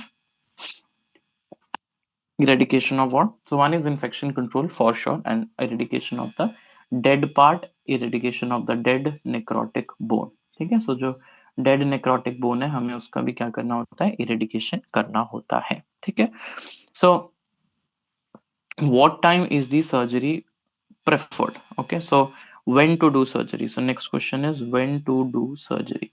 So whenever you are going to go to do the surgery, please remember there should be no infection. Okay, the no infection, no fever. So either fever must be subsided and there is an acute phase going on. Okay, then antibiotics. So this is your MCQ question also in NEET. Antibiotics must also be stopped 1 week prior to surgery. Sorry, so prior to surgery your antibiotics have to be stopped. Okay, then sequestrum has to be separated. Sequestrum has to be separated. Okay, and involucrum, very good, involucrum should also be formed. Okay, involucrum should also be formed. And then there is a triad which is called as Clem's triad. Okay, I'll write this is called as what, this is called as Clem's triad. तो क्या important है भाई claims triad में? Claims triad में एक होता है viability and stability of bone. Okay, viability and stability of bone. एक तो बोन वायबल होना चाहिए, दूसरा बोन स्टेबल होना चाहिए. Then soft tissue should be intact. ठीक है, सॉफ्ट टिश्यू जो है उसकी जो हालत है वो अच्छी होनी चाहिए. Soft tissue should be intact. And then the third part, okay, the third part is the organism. Okay, अगर आप कल्चर वगैरह कर रहे हो तो वो है या नहीं है वहां पे. तो ये सारी चीजें, viability and stability of bone, then soft tissue and then organism, they are going to tell you about the prognosis. So अगर प्रोग्नोसिस फेवरेबल है तो आप ये करेंगे, अदरवाइज आप या तो इन्फेक्शन को किल करोगे या बोन को स्टेबल करोगे, उसके बाद में आप लोग जो है सर्जरी की तरफ बढ़ेंगे, नहीं तो आप नहीं बढ़ेंगे।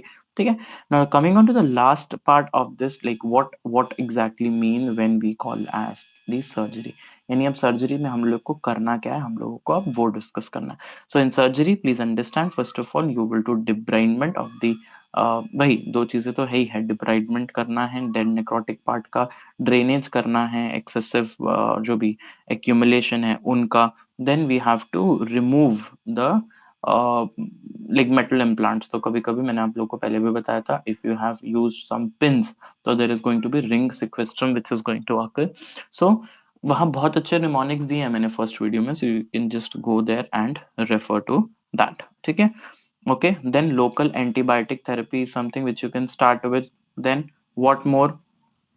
Reconstruction of, हाँ जी, reconstruction of what? Reconstruction of bone and reconstruction of soft tissue might also be required. Okay, required. ठीक है, तो अब हम लोग बात कर लेते हैं थोड़ा बहुत about the, हाँ जी, a little bit we will discuss about the tissue debridement. ठीक है, so tissue debridement, so let's understand that what exactly we do when we call it as a tissue debridement. Okay, tissue debridement की अगर हम लोग बात करते हैं तो क्या है? So tissue debridement पहला स्टेप होता है जिसके अंदर में हम लोगों को क्या निकालना होता है, we have to remove the sequestra, so that is called as sequestrectomy. Okay, sequestrectomy and saucerization. So what do you mean by sequestrectomy and saucerization? So remember, whenever you are going to take out, ठीक है, ध्यान से समझना मेरी बात को, whenever you are going to take out the sequestra, take out the dead part, अब मान लो फॉर एग्जांपल ये इतनी बड़ी कैविटी थी और यहाँ पर ये इतना बड़ा क्या था, sequestra था, तो whenever you are going to take out this dead part, this cavity is going to increase in size। जैसे एक बड़ी सी प्लेट होती है, प्लेट को इंग्लिश में सॉसर बोलते हैं, so that is called as sequestrectomy and saucerization, sequestrectomy and saucerization। Okay, so you have to excise them, ठीक है, excise the sequestrum, excise the dead part until and unless, excise until, okay, excise until the bed of raw bleeding cancellous bone is going to appear, the bed of raw bleeding cancellous bone is going to appear। जब तक कि वहां से bleeding नहीं होने लग जाती, तब तक आप लोग को क्या करना है, तब तक आप लोगों को उसको हटाते रहना है। ठीक है, and this is called as paprika skin और paprika sign. Okay, this is called as paprika skin और पेपरिका साइन। ठीक है, इसी को आप लोग क्या बोलते हैं, या तो पेपरिका स्किन बोलते हैं या फिर पेपरिका साइन बोलते हैं। ठीक है, paprika skin and paprika sign आप लोग जो है इसको बोलते हैं। ठीक है, तो ये सारी चीजें जो आप लोगों को अंडरस्टैंड करनी, ये आपको पता होना चाहिए, right. And after that the next part is again the, और क्या क्या करना है, सो मैंने आपको पहले ही बताया था, you have to focus on the bone space, bone stabilization also। So how will you do bone stabilization? So I have told you that stability of bone कैसे, जैसे इलिजारोज से आप कर सकते हो, but if Ilizarov is the source of infection, तो वहां पर आप लोगों को उसको हटाना पड़ेगा। ठीक है, वहां तो आप लोगों को उसको क्या करना पड़ेगा, हटाना ही पड़ेगा। ठीक है, so these are again important things which you have to understand। okay, and then soft tissue has to be done। ठीक है, soft tissue has to be, so soft tissue में आप लोग क्या कर सकते हो, मसल्स को करना है, so you can write myoplasty has to be done. Then okay, so myoplasty करने के लिए आप लोग क्या करते हो, आइदर मसल फ्लैप और myocutaneous flaps you can use. ठीक है, myocutaneous flaps can be used. ठीक है, so what can be used, myocutaneous flaps, हाँ, that can be used। okay, myocutaneous flap is something that can be used for sure, right? So this is about the acute and chronic osteomyelitis। These both are very important long questions, so you have to understand that। ठीक है, चलो अब एक बार इसको थोड़ा सा मैं और एक्सप्लेन करके एक्यूट ऑस्टियोमाइलाइटिस की जगह एक्यूट क्रॉनिक ऑस्टियोमाइलाइटिस कर देता हूँ। ठीक है, ताकि आप लोगों को भी टॉपिक ढूंढने में प्रॉब्लम नहीं होनी चाहिए। तो आइदर एक्यूट और chronic osteomyelitis.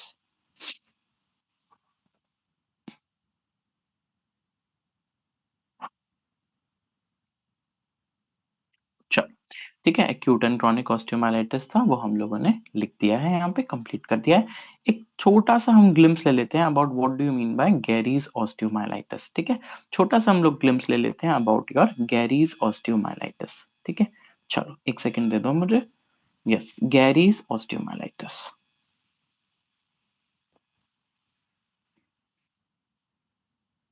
So what is important and what is there in Gary's osteomyelitis? Let's understand.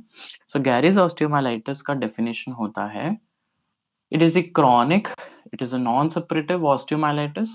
Okay, let me just write down the definition. So as per the definition,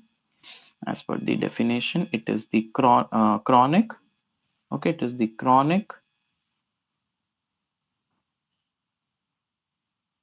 अरे हाँ ठीक है, chronic non-suppurative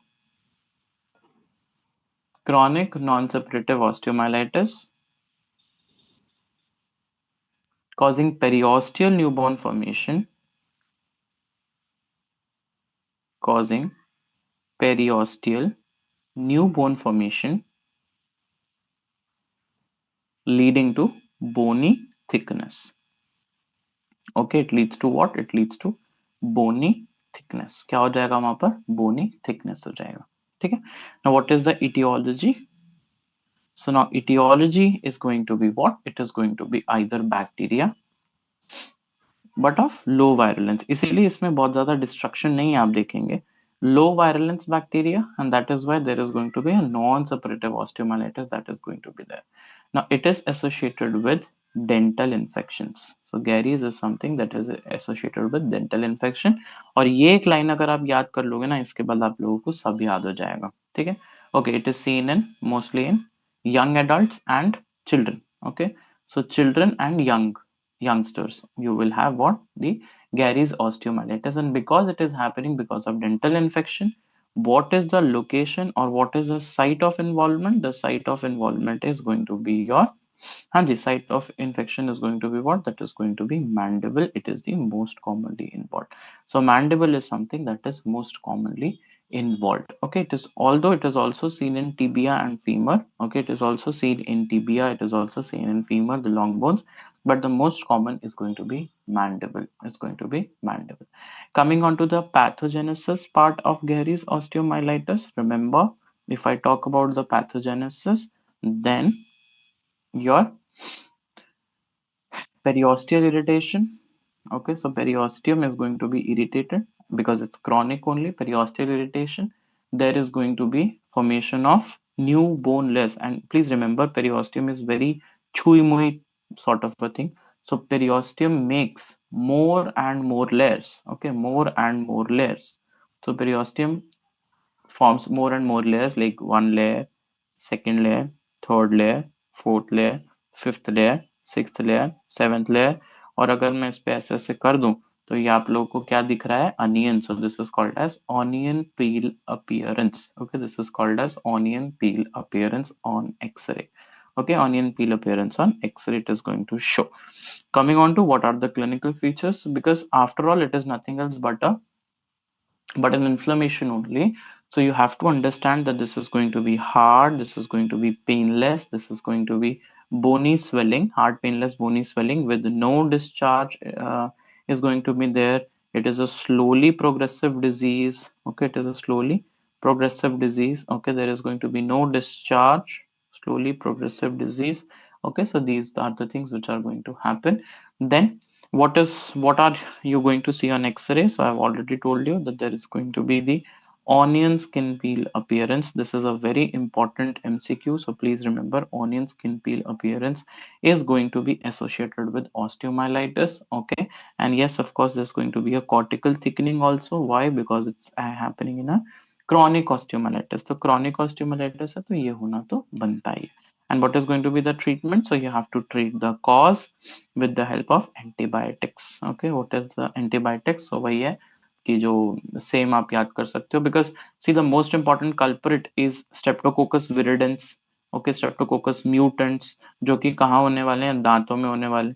So so you can use the agents effective against these sorry, antibiotics effective against these agents. Okay, right? Okay.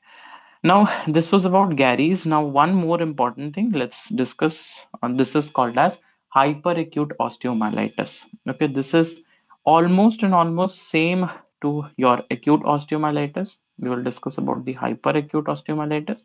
Very much similar to your, let me write down, very much similar to your acute osteomyelitis. Okay, very much similar to your acute osteomyelitis only.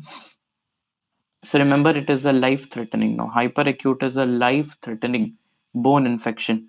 Okay, why it is life-threatening bone infection? Because one thing, it is sudden in onset.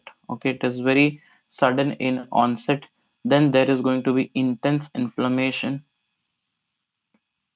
and is associated with complications. Okay, it is associated with complications which can even have the sepsis, which can even have the bacteremia. और क्योंकि इसमें sepsis और bacteremia होता है, that is why we say this is going to be what? This is going to be a life threatening condition. Life threatening condition. What can be the etiology? So this was the definition.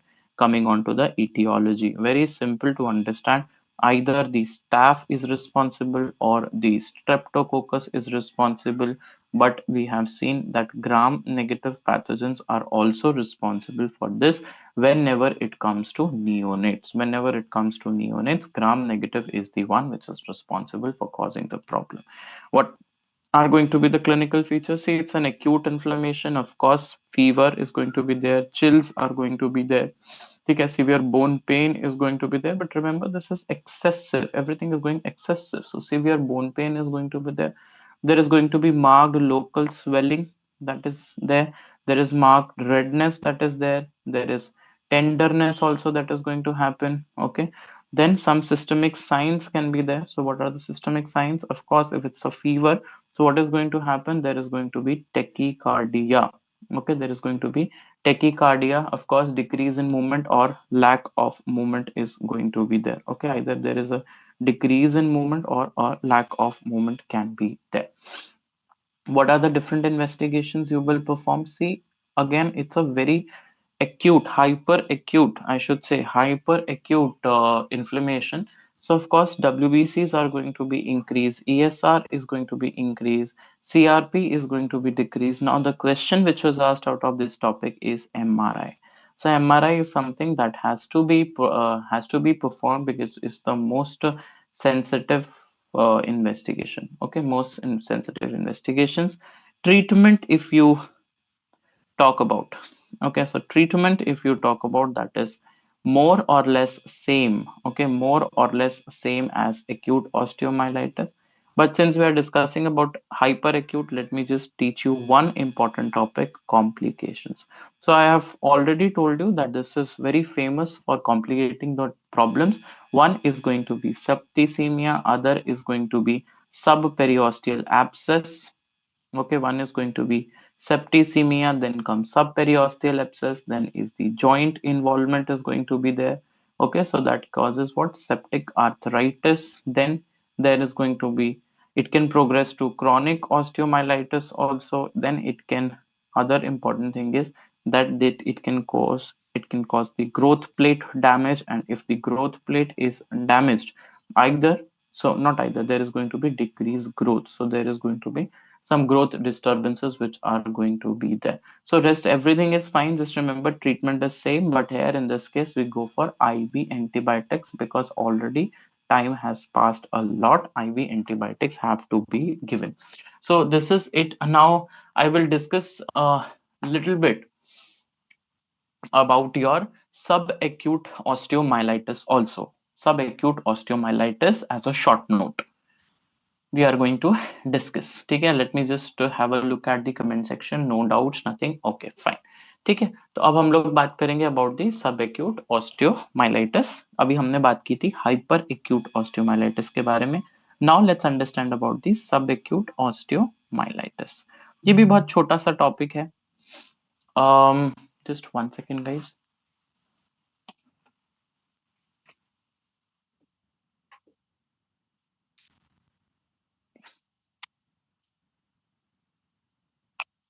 So there was some electricity problem. Now I feel everything will be fine. ठीक है, okay. So coming on to the subacute osteomyelitis, so it is a, so as they say by definition, okay, let me write down the definition of subacute osteomyelitis. Subacute osteomyelitis definition is a low grade bone infection, okay, a low grade bone infection, a low grade bone infection with insidious onset,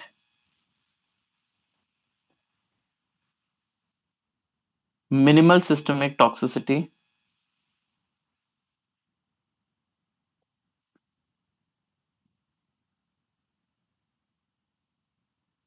and a localized bone pain only. There is no, I mean, whole bone pain, localized bone pain only. So these things are going to occur.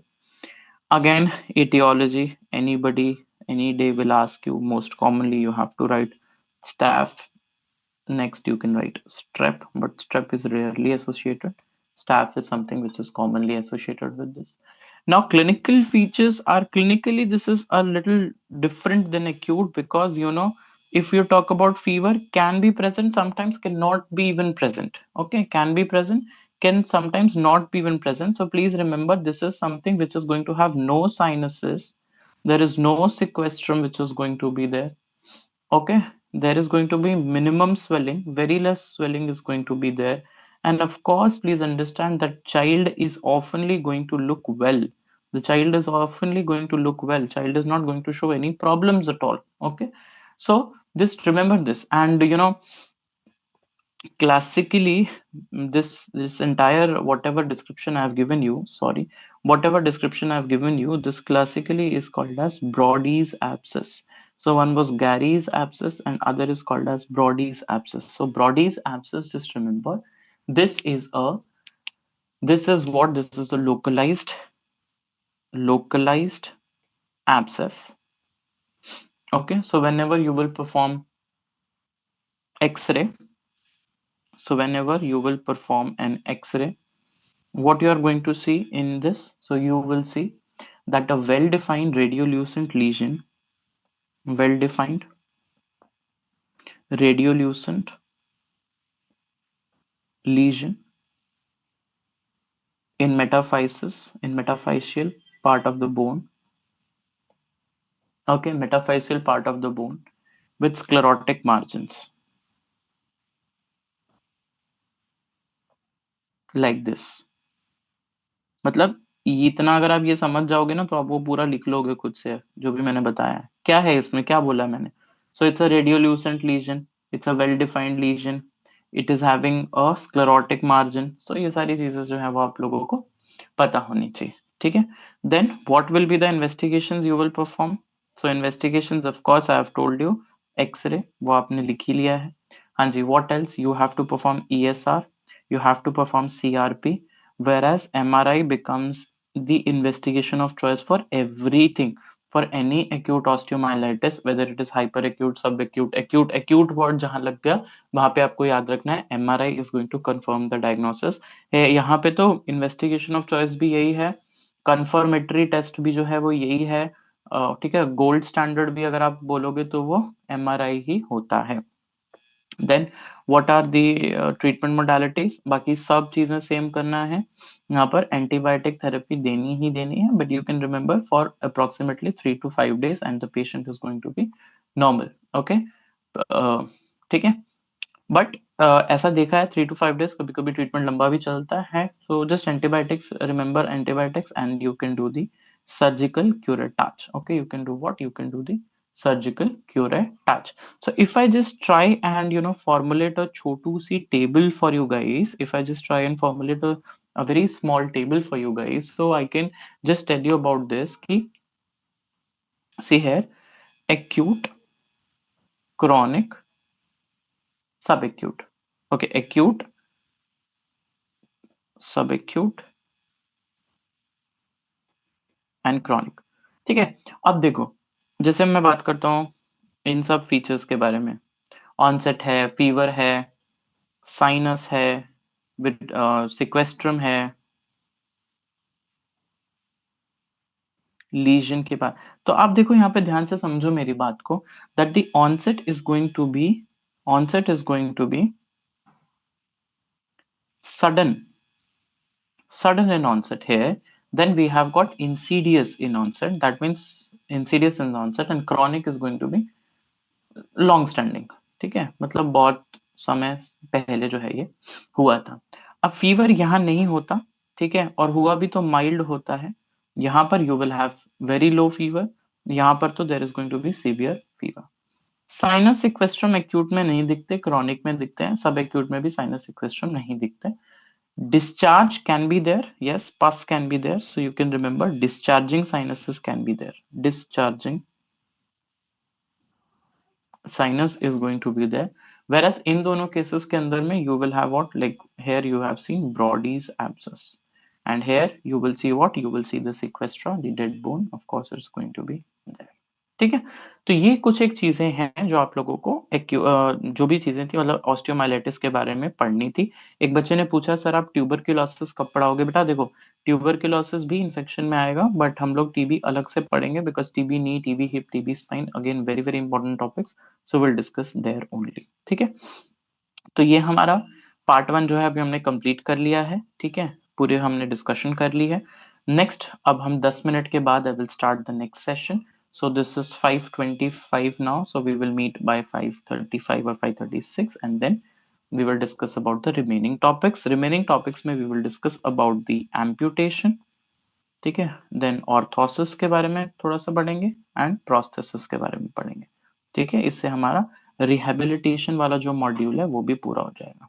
ठीक है, rehabilitation module will also be done in this. ठीक है, चलो, so time for a quick little break now.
हाँ जी बच्चों, so now देखो भाई, in comment section I have, एक second,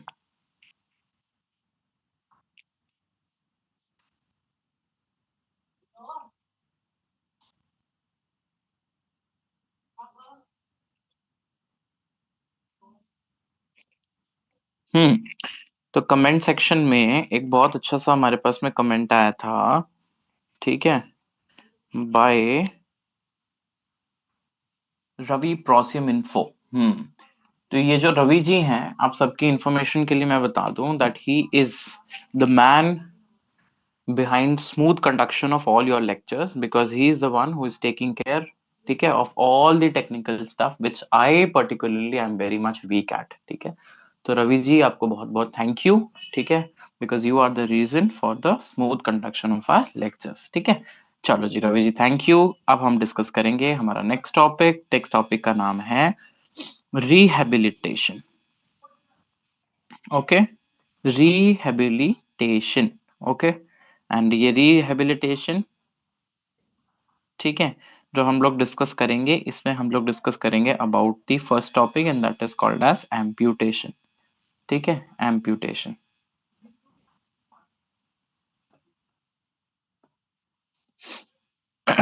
Ravi ji, he himself is a very good content creator, है ना। तो आप लोगों को टाइम मिले तो एक बार जरूर इनका कंटेंट भी जरूर देखना। He is also a very good content creator. He recently published some videos on HIV.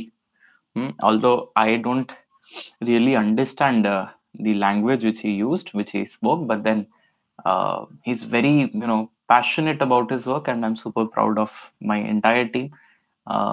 Ravi ji, then we have got Anil ji, Venkat ji.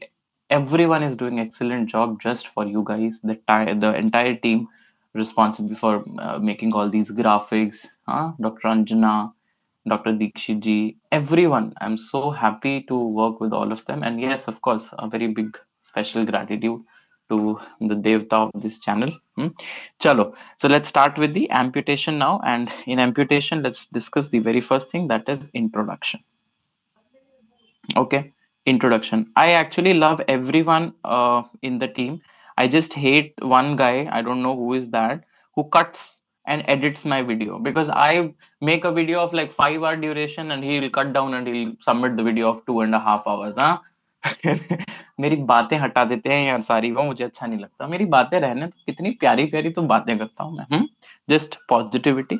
चलो, so what about the introduction of amputation? Remember, this is the transosseous. तो जैसे बताया है आप लोगों को, amputation मतलब काट देना, but तो काट देना मतलब वो काट देना नहीं कि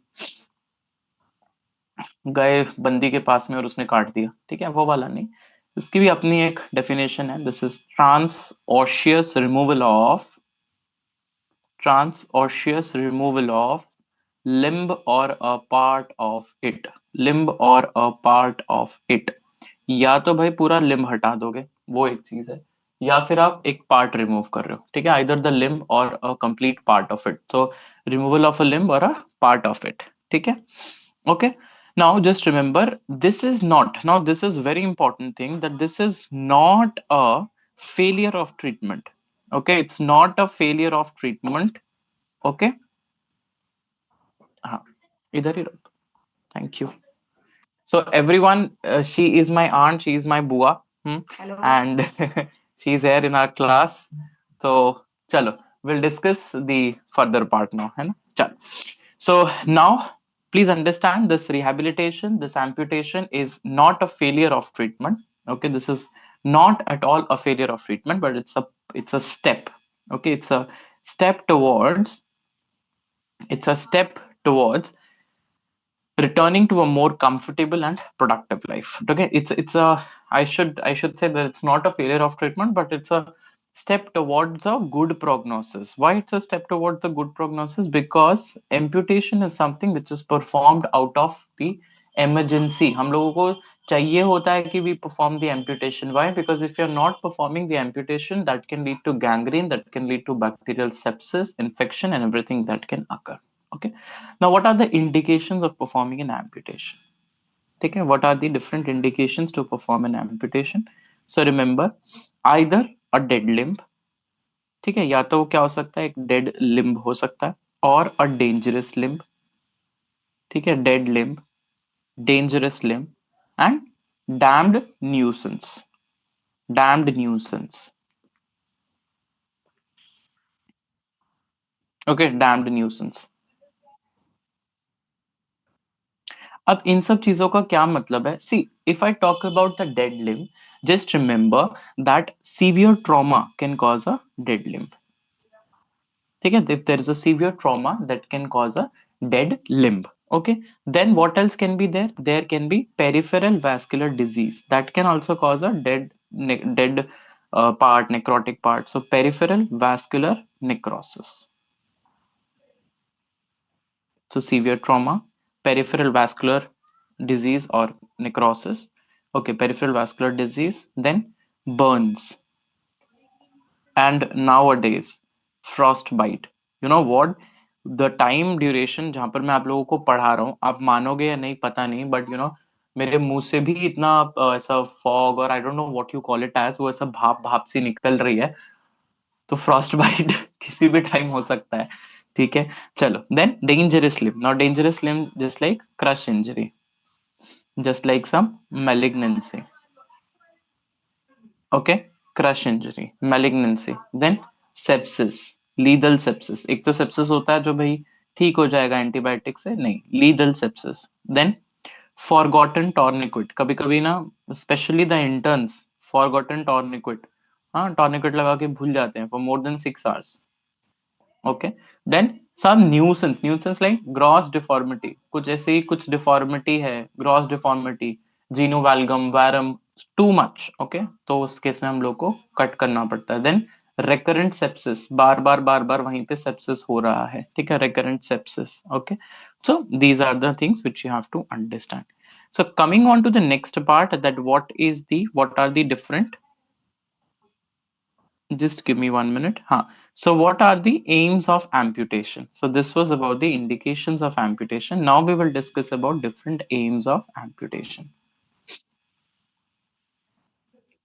So why it is important to do amputation? What are the different aims and objectives to do the amputation? One is going to be to preserve the adequate length of a stump. This is a very important question. Preserving the adequate length of stump. So an ideal stump, what should be the length and etc. We'll discuss in this part of the question only. Preserving the adequate length of stump. Okay, preserving the adequate length of stump. Then ablation of the disease tissue. Ablation of diseased part of the bone, disease tissue ablation, okay, so ablation of the disease part, okay, so for example, if there is an infection, for example if there is any tumor, so उस सबको ablate करना भी important है, ठीक है, ablation of the disease part, for that amputation is done, okay, then if it is a tumor, then amputation aim is to reduce the morbidity and mortality, okay, to reduce the morbidity and mortality, okay, that is expected to arise from that tumor. Then securing a rapid tissue healing, okay, so amputation of some part can also help in the healing, so rapid tissue healing can also occur, okay, maximum, yes, so rapid tissue healing can also occur, right? So what are the principles of amputation? Okay, so next important thing is principle of amputation. अब principle का क्या मतलब है वो आपको जब मैं समझाऊंगा what are the principle of amputation, तो आप लोगों को automatically समझ में आ जाएगा. So principle of amputation, one is going to be the skin flaps. Okay, one is going to be what? One is going to be skin flaps. Now, what do you mean by skin flaps? Remember, the total length. Okay, so understand this. Now, total length of the skin flap. Okay, the total length of the skin flap should be, like, total length of the skin flap anterior plus posterior should be 5 times the width of the stump. Okay, should be five times the wide of, or the width of stump. Okay, 5 times wide of stump. Okay, then flap should be the semicircular or conical in shape. Okay, semicircular or conical in shape होना चाहिए. Okay, and then long posterior flap. So it has got anterior flap, posterior flap. So the posterior flap should be long posterior flap. Okay, long posterior flap should be there. We'll discuss about the BK amputation. Okay, BK amputation. Now what do you mean by this BK amputation? Let's understand. देखो भाई ऐसे होता है, for example, if you have amputated something और उसके ऊपर आप skin चढ़ा रहे हो, तो skin इस तरीके से आकर के यहाँ पर ज्वाइन होती है और यहाँ की यहाँ पर ज्वाइन होती है. ठीक है, समझ में आ गया. और यहाँ पर क्या लग जाते हैं, सूचर मटेरियल लगता है. सो आप can you see that the posterior flap is something which is a big flap, बड़ा फ्लैप है ये. ठीक है, ओके, राइट, समझ में आ गया. हाँ, तो इसको हम लोग बी के फ्लैप बोलते हैं. ऐसे ए के फ्लैप भी होता है. ठीक है, ए के फ्लैप. नाउ व्हाट डू, और ए के एम्पुटेशन भी होता है. सो ए के एम्पुटेशन में आप लोग क्या करोगे, here you will have anterior flap बड़ा. Okay, anterior flap should be longer. Okay, so long anterior flap in AK, and in BK behind the posterior flap is something which is big one. Okay, right, समझ में आ गया. Good. Now other thing, next principle, you should keep the greatest skin length, keep the greatest skin length possible with muscle coverage. Okay, so muscle should be covered with muscle coverage. Okay, that is called as tension free closure. That is called as what? That is called as tension free closure. Tension free closure. Okay, right. चलो उसके बाद again important, the scar should not be, तो जहां पर भी scar बनेगा should not be adherent to the underlying bone. तो the scar should not be adherent to underlying bone. जो भी underlying bone है, scar जो है उसके adhere नहीं करना चाहिए. Scar should not be adherent to the underlying bone. Okay, it should not be adherent to the underlying bone. ठीक है, then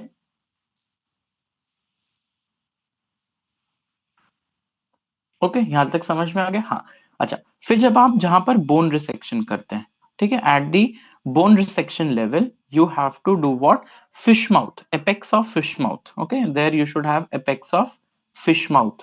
okay, apex of fish mouth should be formed at the bone resection level. So ये तो चीजें हैं जो हम लोगों को skin flap के टाइम पे याद रखनी चाहिए. Then what you have to understand, what you have to remember about the muscle. So muscle has got 4 C's. Now what are these 4 C's? So one, okay, what are these 4 C's? Contraction, color, consistency, contraction, color, consistency, and circulation. Contraction, color, consistency, and circulation. Okay, so these are again important. So ये चीजें जो है आप लोगों को याद रखनी है ना, इसमें contraction, color, consistency, and circulation. Okay, so where the muscles have to be divided? So divide the muscle should be divided 5 centimeters proximal. Remember, 5 centimeters, 5-10 centimeter distal to the bone. Okay, so where you are doing the bone resection, muscle should be divided 5 centimeter distal to the bone resection. Okay, bone resection. Okay, so you have got two words also. One is called as myoplasty, other is called as myodesis. Okay, myoplasty and myodesis. What is the meaning of these two words? So myoplasty means that suturing of antagonists to each other over a bony stump. So you are going to suture. So suturing of antagonist muscle, एक muscle और दूसरी muscle. Suturing of antagonist muscle over, okay, with each other, suturing of antagonist muscle with each other over what, over a कौन सी bone, over a या over the stump. ठीक है, stump के ऊपर में हम लोगों को इसको join कर देना है. And what is myodesis? Myodesis is something where you suture the muscle to bone. So muscle to bone sutures are done in where, in the myodesis. Okay, ये भी आप लोगों को याद रखना है. And to have a good color, to have a good consistency, good circulation, no contraction, we can do the post amputation, okay, post operative exercises which are going to help us with all these things. Okay, post operative exercises is something which can help you with all those things. After muscles, let us proceed to the next one, and that is called as nerves. ठीक है, muscles के बाद हम बात करते हैं about the principles applicable for nerves. So nerves में please remember, you should isolate the nerves while cutting. Okay, and you can cut them, but cut sharply, and that's to under gentle tension. Not too much tension, but a gentle tension. Why?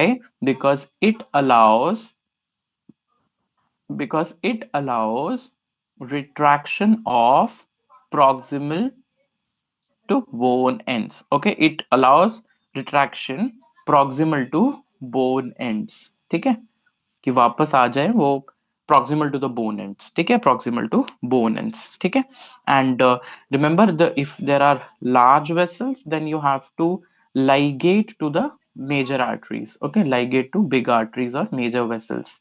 Okay, so ligate to what? Ligate to major vessels. ठीक है, so this is about the nerves. Now coming on to the next part, and that is, after nerves we have got the arteries, or I should write major vessels. So vessels, blood vessels, please remember, if it is a large artery, okay, if it is a large arteries, large veins, you have to do what? You have to do double ligation. You have to do what? You have to double ligation. Okay,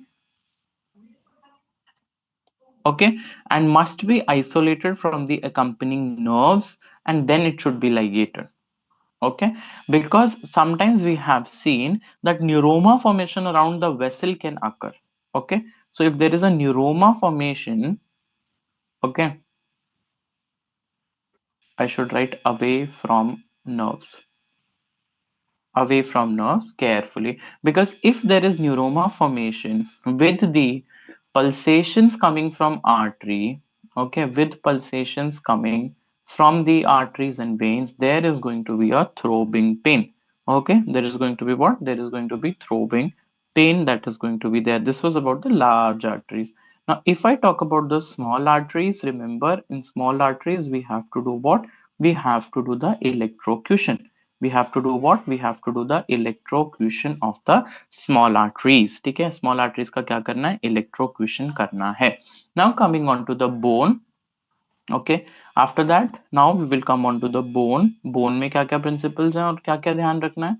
So remember, in bone, avoid excessive periosteal stripping, because you know that periosteum is what?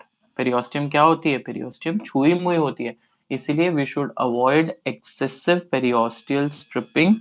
Okay, or avoid periosteal stripping too much. Why? Because otherwise it can lead to the ring sequestra and bone overgrowth. Okay, oh sorry, it can cause what? It can cause, otherwise it can cause, not the sequestra, it can cause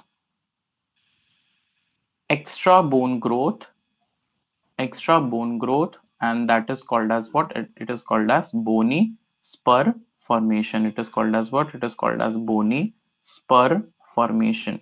Okay, उसको आप लोग क्या बोलते हैं? Bony spur formation. Otherwise it can cause extra bone growth, and bony spur formation is something that can occur. Okay, then the bony ends must be smoothened using a file. Okay, now next is what? The bony ends must be smoothened using a file. Okay, that should be smoothened. Okay, okay, now for example, if there is, next important part, if there is some pointed bony structure, if there is some pointed bony structure, okay, any bony structure with pointed ends, that is damaging, understand, that is uh I mean, what I should say, that is not padded with soft tissue, which is not padded with soft tissue, you have to resect it. Okay, you have to do what? You have to resect it, do the the resection. Okay, right, so these are really important, and once you are cutting the bone, you have to understand that bone dust is going to be there, so you have to wash this bone dust with saline. Okay, so with saline, just make sure that you wash this bone dust. So bone dust is something that has to be washed with the saline. Okay, that has to be washed with the saline. Then you have, okay, then you have the closure now. Okay, so this was about the bone. Now we will discuss about the closure and of course the dressing part as well. So we'll discuss about the closure and the further dressing after amputation. So when it comes to the closure, remember the closure should be tension free. Okay, there should be no tension free closure. Okay, which type of sutures will you use? You will use interrupted sutures. Okay, interrupted sutures you will use. You will have a tension-free closure. And remember that drains are essential. Why the drains are essential? In order to release all the blood, all the serum. Okay, seroma formation will be prevented. Now after that, the dressing, when it comes to the dressing, remember you will do the soft dressing with a crepe bandage. Okay, soft dressing is something that is provided with a crepe bandage. Okay, and then we will, if at all required, we can even do the rigid dressing, mostly required only rigid dressing with a pop cast. Okay, with a pop cast we'll do the rigid dressing. Okay, so this is important. Now why it is important? See, it prevents rigid dressing, it prevents the I should say prevent the edema at the surgical site. Okay, it prevents the edema at surgical site. Then it increases wound healing. Okay, it enhances wound healing. Then it decreases post-operative pain. It decreases the post-op pain. Then it increases the chances of early mobilization. Increases the chances of early mobilization. Okay, and it prevents knee contracture, or it prevents the contracture of the muscle as well. So these are the 5 points, very important, like why rigid dressing is important. Coming on to your favorite examiner viva question, level of amputation. ठीक है एल्विश भाई, level सबके निकलेंगे, level of amputation. ठीक है, सो level of amputation में आप लोग को क्या याद रखना है? Just remember, first of all, what are the factors deciding this? Okay, what are the factors deciding the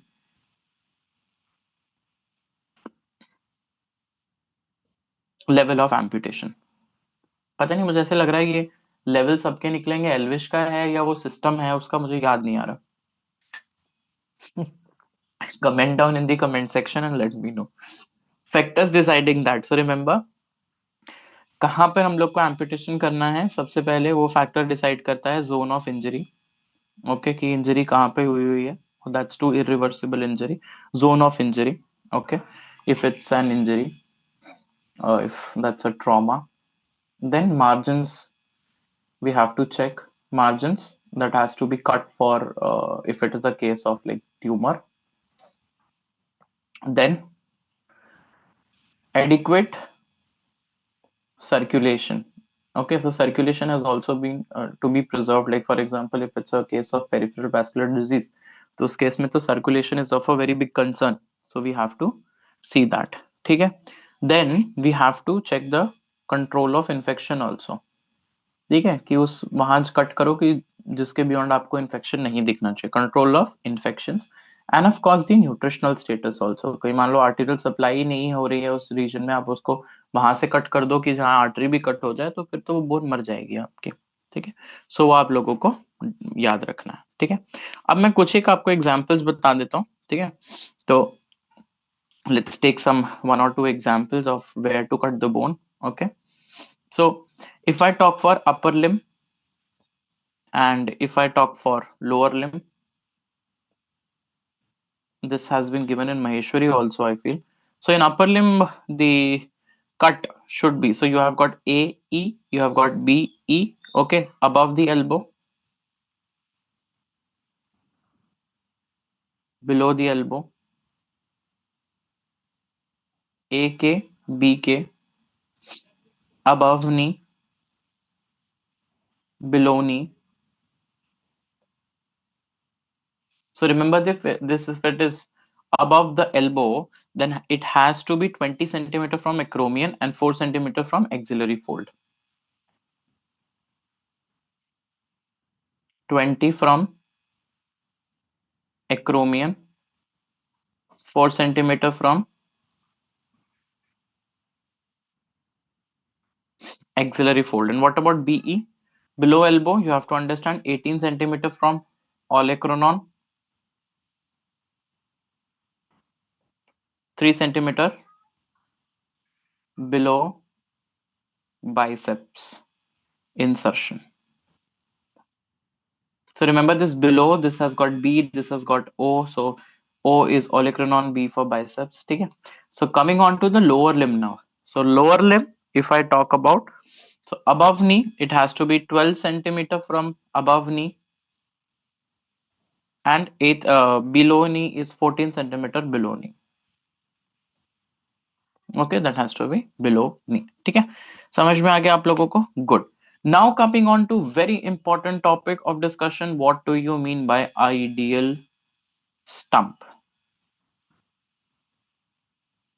ठीक है, what do you mean by ideal stump?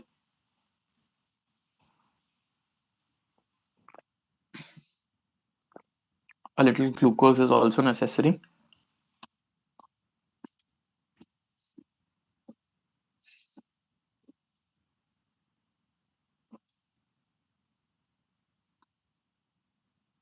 One is going to be optimum length. Okay. Next,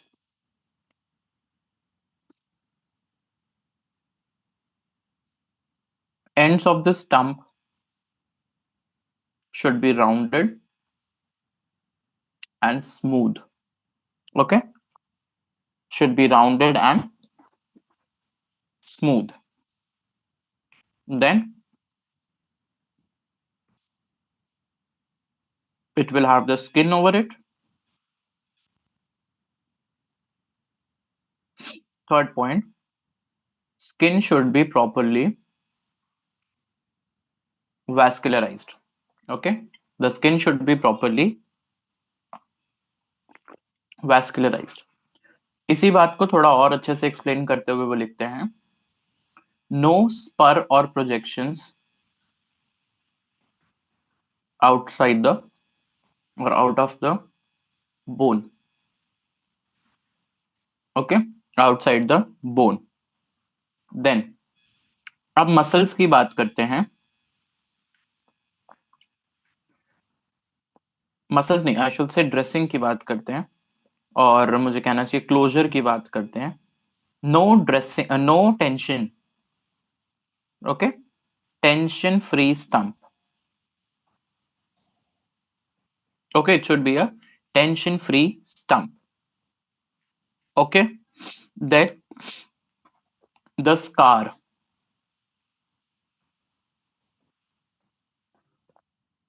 should be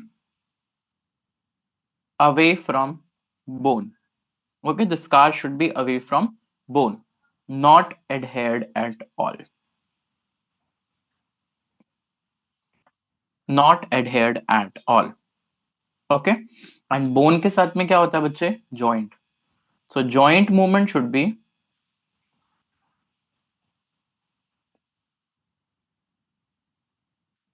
not be hampered.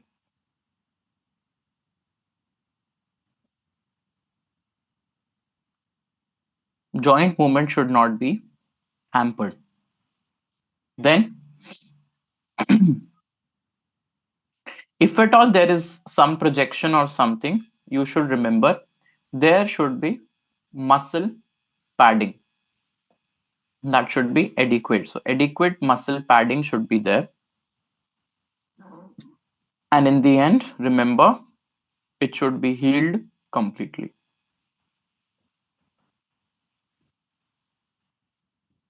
It should be healed completely.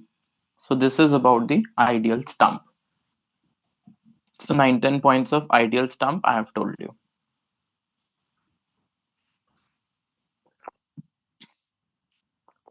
ठीक है जी? Okay, ठीक है, तो इतनी चीज जो है याद रखना. अब दो एग्जाम्पल हमारी महेश्वरी ने शायद लिखे हैं, इसीलिए बार बार ये एग्जाम में भी हम लोग लिखते हैं. One is BK amputation, below knee amputation, और दूसरा है एक सिम्स एम्प्यूटेशन. ठीक है, वो एक चीजें लिखी गई हैं. और थोड़ा बहुत ना इन्होंने बेसिक फीचर्स ऑफ प्रोस्थेसिस भी यही बताए हैं. तो बेसिक फीचर्स ऑफ प्रोस्थेसिस भी हम लोग इसी हेडिंग के अंदर डिस्कस कर लेंगे, और फिर हम हमारा प्रोस्थेसिस का मेन टॉपिक शुरू करेंगे. So what is BK amputation? Remember, in BK amputation, the bone length should be 2.5 centimeter for every 30 centimeter of body weight. Okay, so what is should be the bone length? It should be 2.5 centimeter for every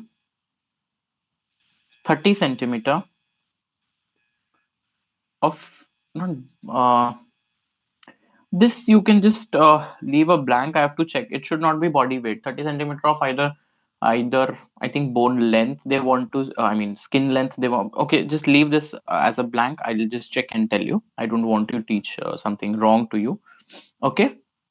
And second thing is that if the stump is lacking, if the stump is lacking the quadriceps function, it is not useful.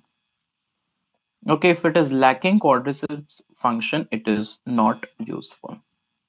These are the two important things, and that's it.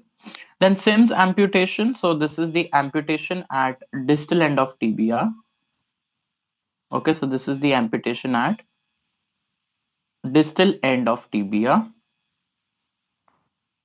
and fibula, approximately 0.6 centimeter proximal to ankle joint. 0.6 centimeter proximal to ankle joint. So this is called as Sims amputation. Okay,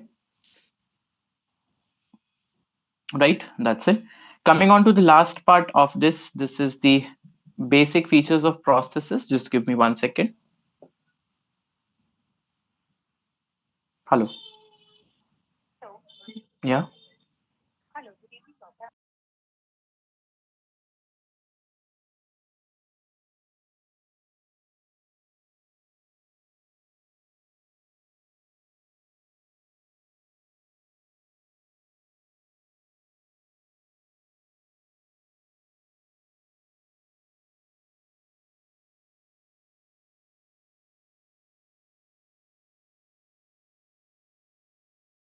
So, but coming on to the last part, that what are the basic features of prosthesis? This is the last part. So remember, you have got this a ring-like structure hota hai. This is a ring-like structure that's going to be there. Then you have got a structure like this.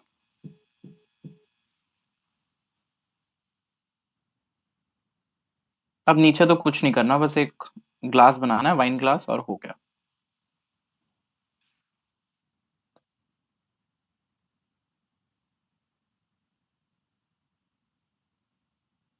ठीक है, ये हमारा prosthesis के basic features है. तो क्या है बेटा, इसको बोलते हैं सस्पेंशन. सस्पेंशन इसको बोलते हो socket.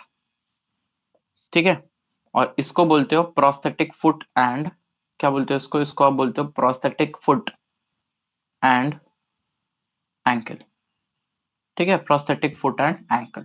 So this is the basic features of prosthesis. Okay, basic features of prosthesis. So what is socket? It is the receptive area of stump which is weight bearing. It is the receptive area of stump. Okay, receptive area of stump जहां पर stump रहता है. And socket is something which is weight bearing. It is weight bearing. Okay, what is suspension now? It is going to hold the prosthesis with the stump. So holding the prosthesis with stump.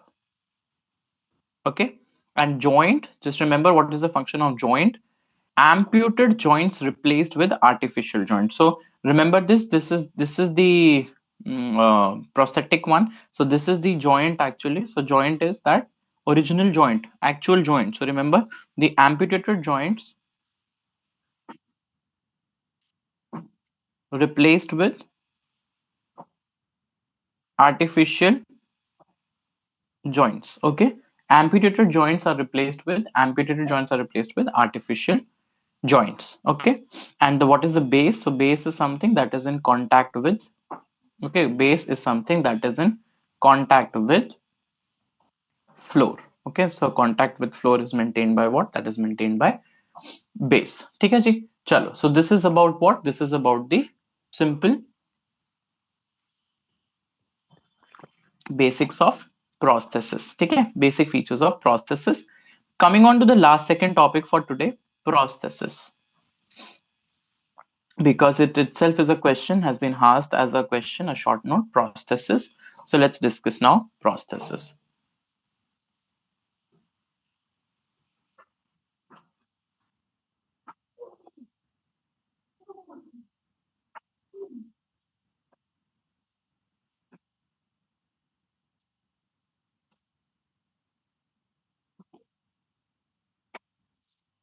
Okay,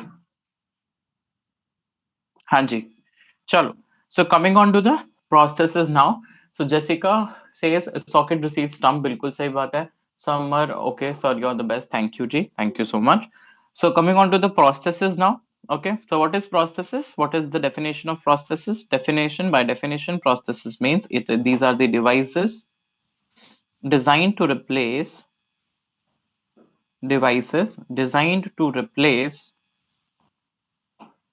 a missing limb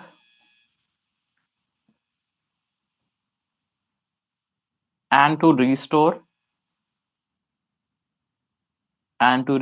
the function of the missing limb. So devices designed to replace a missing limb and to restore its function.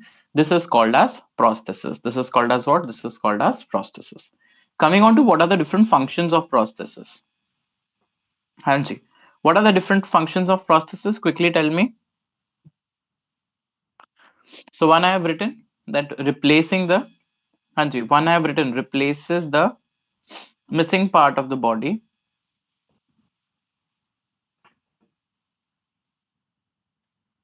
Replaces the missing part of the body. Then it provides physical range of movement. Yes, physical range of movement. Then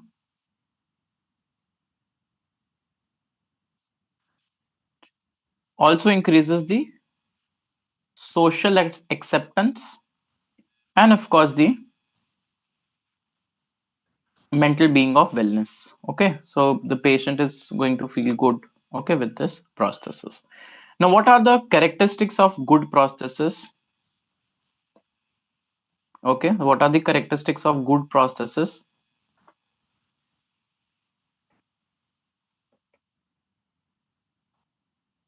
हाँ जी, कब बोलोगे that it's a good prosthesis? If this prosthesis is comfortable, and even if you're wearing a socks in your ankle now, then also it should be comfortable. It should be convenient to wear, to remove. It should be convenient. ठीक है? Then it should be mechanically efficient. ऐसा नहीं कि 2 दिन में टूट जाए. It should be mechanically efficient, right? Okay. Then what else? It should need needing minimal care, minimal maintenance, and of course, if it's going to a girl patient, cosmetics. Cosmetically, it should be well, okay, and it should be generally lightweight but with a good durability. Okay, it should be durable with the lightweight. Now classification, if I talk about of prosthesis, remember either it can be exoskeleton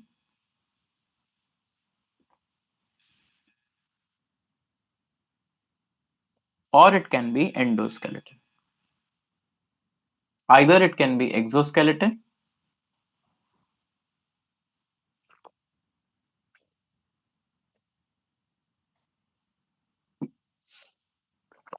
or it should be endoskeleton. Now What do I mean when I say exoskeleton?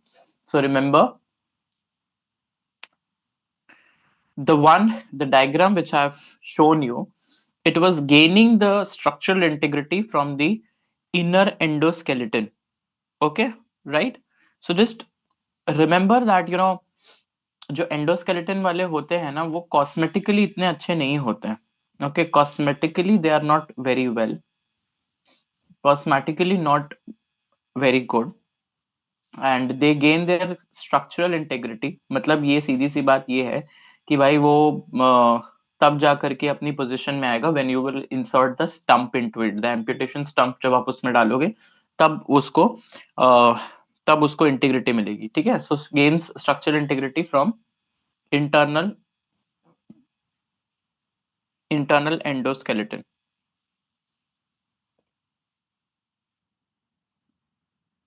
ठीक है, whereas cosmetically these are good, cosmetically these are better, exoskeleton ones are better, and they are going to gain, मतलब it has its own, it has its own structural integrity. ठीक है, it has its own structural integrity. Like if you have for example, मान लो ये proper ऐसे lower limb है, ठीक है, और लोअर लिम के ऊपर में सपोज करो आप एक सॉक्स, नहीं सॉक्स तो I should not say, for example if you are shoes अगर आप पहन रहे हो ये अपने पैर के ऊपर में, तो शूज की अपनी इंटीग्रिटी होती है. उसको ये जरूरी नहीं है कि जब आप पैर डालोगे, ऑफ कोर्स प्रॉपर शेप वो तभी लेगा, बट उसकी खुद की इंटीग्रिटी भी होती है. So this is about the exoskeleton versus endoskeleton. Then what are the different parts? Hanji, what are the different parts and basics? This, of course, I have already told you. Okay, the socket, the body, suspension, then, okay, then what? Socket, body, suspension, joint. Okay, so these are the different parts. Okay, different parts. Now, let's talk as the last part of processes, myoelectrical processes. Okay, let's understand about the myoelectric processes. Now what do you mean by this myoelectric processes? Let's discuss, and then we will move on to the next topic, that is nothing but your, हाँ जी, इसके बाद क्या पढ़ेंगे हम लोग? इसके बाद हम लोग डिस्कस करेंगे about orthosis. So coming on to myoelectrical processes, ये क्या करता है? From muscles it is going to use the signal through electromyography with a person's stump. ठीक है, सो मायो इलेक्ट्रिकल प्रोसेसेस में क्या होता है? It is going to use, so myo मतलब what? Muscle. So muscle is going to give what? Electrical. Electrical means electrical signal. So the muscle is going to give that electrical signal, and that is going to get assessed by electrograph. Okay, that is going to get assessed by electrograph. Okay, तो जैसे ही वो electrograph पे जाता है, okay, that is going to activate a, ठीक है, this is going to do what? This is going to activate a activate the muscles. Okay, this is going to activate the battery driven motor. Okay, remember this, activate a battery driven motor. ठीक है, एक battery driven motor को जो है ये activate कर देता है, और जैसे ही ये एक्टिवेट होगा, okay, so that is going to operate the prosthetic compound. ठीक है, that is going to operate the, that is going to operate the electrical or that is going to operate the prosthetic component, not compound, prosthetic component को वो उस तरीके से जो है operate करने वाला है. ठीक है, तो अब इसकी अच्छी बात क्या है? What are the advantage and what are the disadvantages? So what are the advantage? Jessica, Jessica is with us. She's learning orthopedics in a very good way. So what is the advantage? Advantage is that there is a use of natural muscle stimulus. Okay, so you're using a natural muscle stimulus. Okay, uses a natural muscle stimulus, so it is more accurate when it comes to controlling movement. जैसे कि एक finger से हम लोग fine movements करते हैं, so it's actually, जब भी हमें फाइन मूवमेंट्स चाहिए, so it's actually more accurate. Okay, more accurate. Then you have got good cosmetic appearance also. ठीक है, cosmetic appearance is also good. Okay, then mobility is also better, increase the range of mobility, and mobility is again better. But disadvantages, of course, the cost, it is going to be very costly.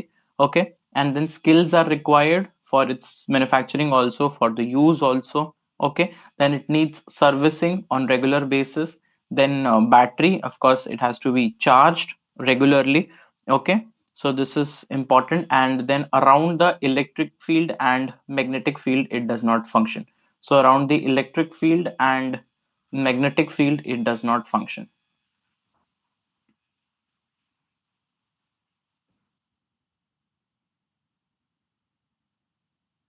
Function is hampered around the electrical field and the magnetic field. Okay, तो ये हम लोगों ने discuss कर लिया processes के बारे में. Now we will have a small short discussion on the topic of orthosis. Orthosis.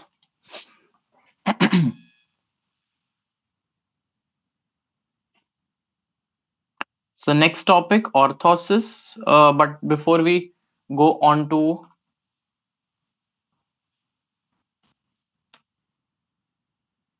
orthosis, and with a special emphasis on spinal orthosis.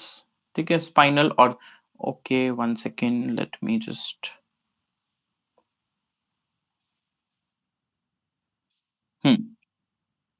ठीक है. देखो, स्पाइनल ऑर्थोसिस जो है ना, ऑर्थोसिस थोड़ा इंपॉर्टेंट है, तो हम स्पाइनल ऑर्थोसिस थोड़ा डिटेल में डिस्कस करेंगे. पहले मैं बता देता हूँ what is orthosis. Orthosis is nothing but a brace और a splint. It is a brace और it is a splint which is designed to support. जैसे आपने देखा है कॉलर ब्रेस डालते हैं, उसको ऑर्थोसिस बोलते हैं. ठीक है, which is designed to support, align और correct musculoskeletal deformities.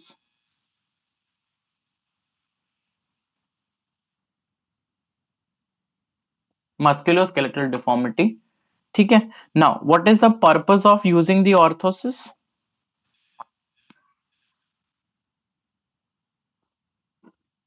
First of all, of course, pain relief, supports weak muscle,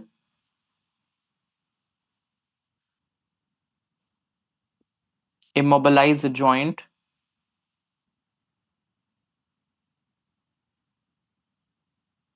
improve its function. Okay, improves the function of the joint. Okay, then prevents occurrence of any deformity.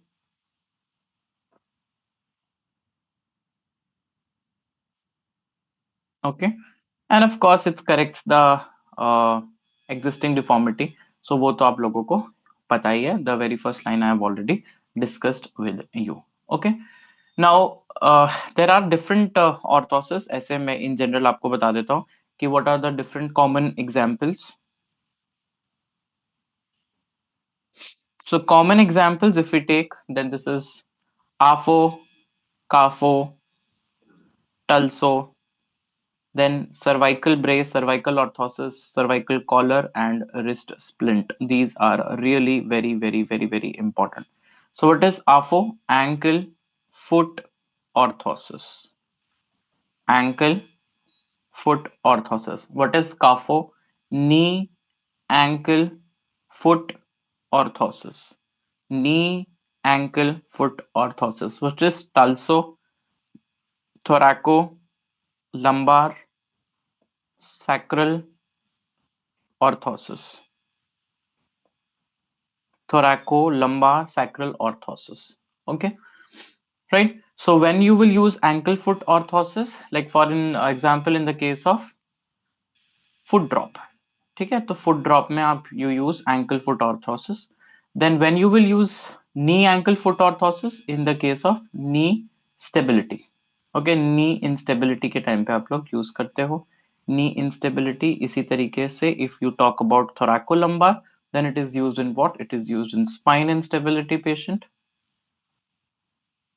Spine instability. Then cervical collar. Of course, it is used in cervical fracture, cervical spine injury. And when will you use the wrist splint? It is used in the carpal tunnel syndrome. It is used in where? It is used in carpal tunnel syndrome. Okay, carpal tunnel syndrome. Okay, now By function, we can divide them into static orthosis. Okay, so let me just write down about the classification. So when it comes to classification, understand there are of two types. One is called as stable orthosis or orthosis, and dynamic orthosis. Stable orthosis means that is responsible for immobilizing. Dynamic means yes, you can do controlled movement. Okay, controlled movement can be done. Okay, controlled movement can be done. Okay, so these are important things which you have to understand about the orthosis. Now let's understand about the spinal orthosis now, because that's the most common orthosis which everybody uses, which is something which is used a lot. So let's understand. Now just the names are important, so just because the names are important, I'll tell you about the names only. So one spinal orthosis is going to be corrective and the other is called as supportive. So one spinal orthosis is going to be supportive and the other spinal orthosis are going to be what? These are going to be corrective.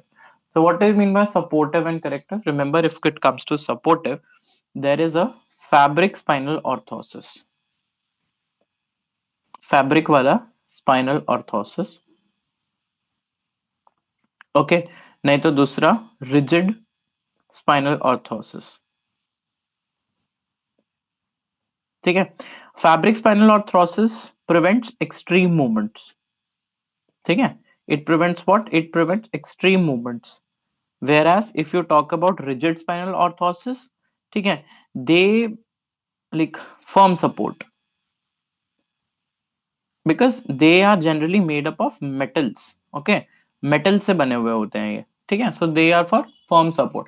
I'll give you some examples. So remember Taylor, Fisher, Thomas.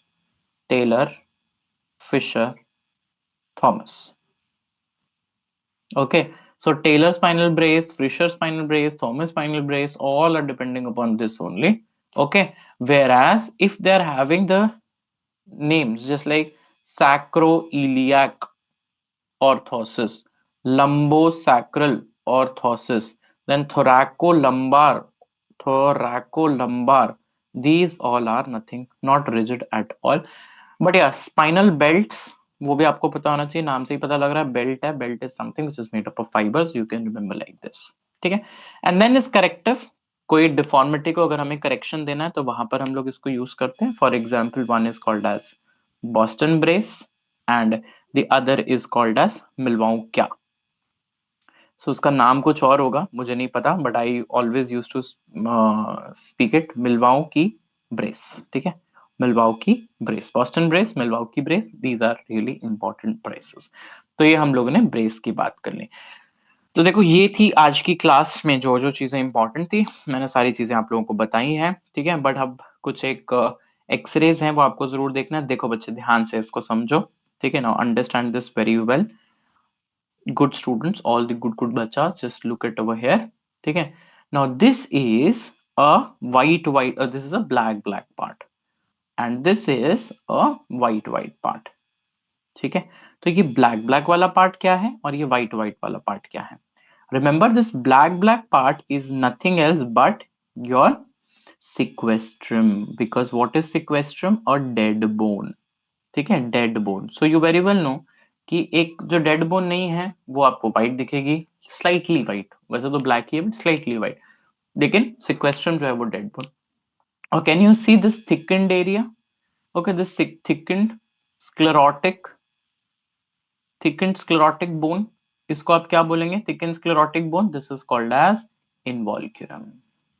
This is called as what? This is called as involucrum. So this is involucrum, this is your or involucrum, okay, and this is your sequestrum and involucrum, really important.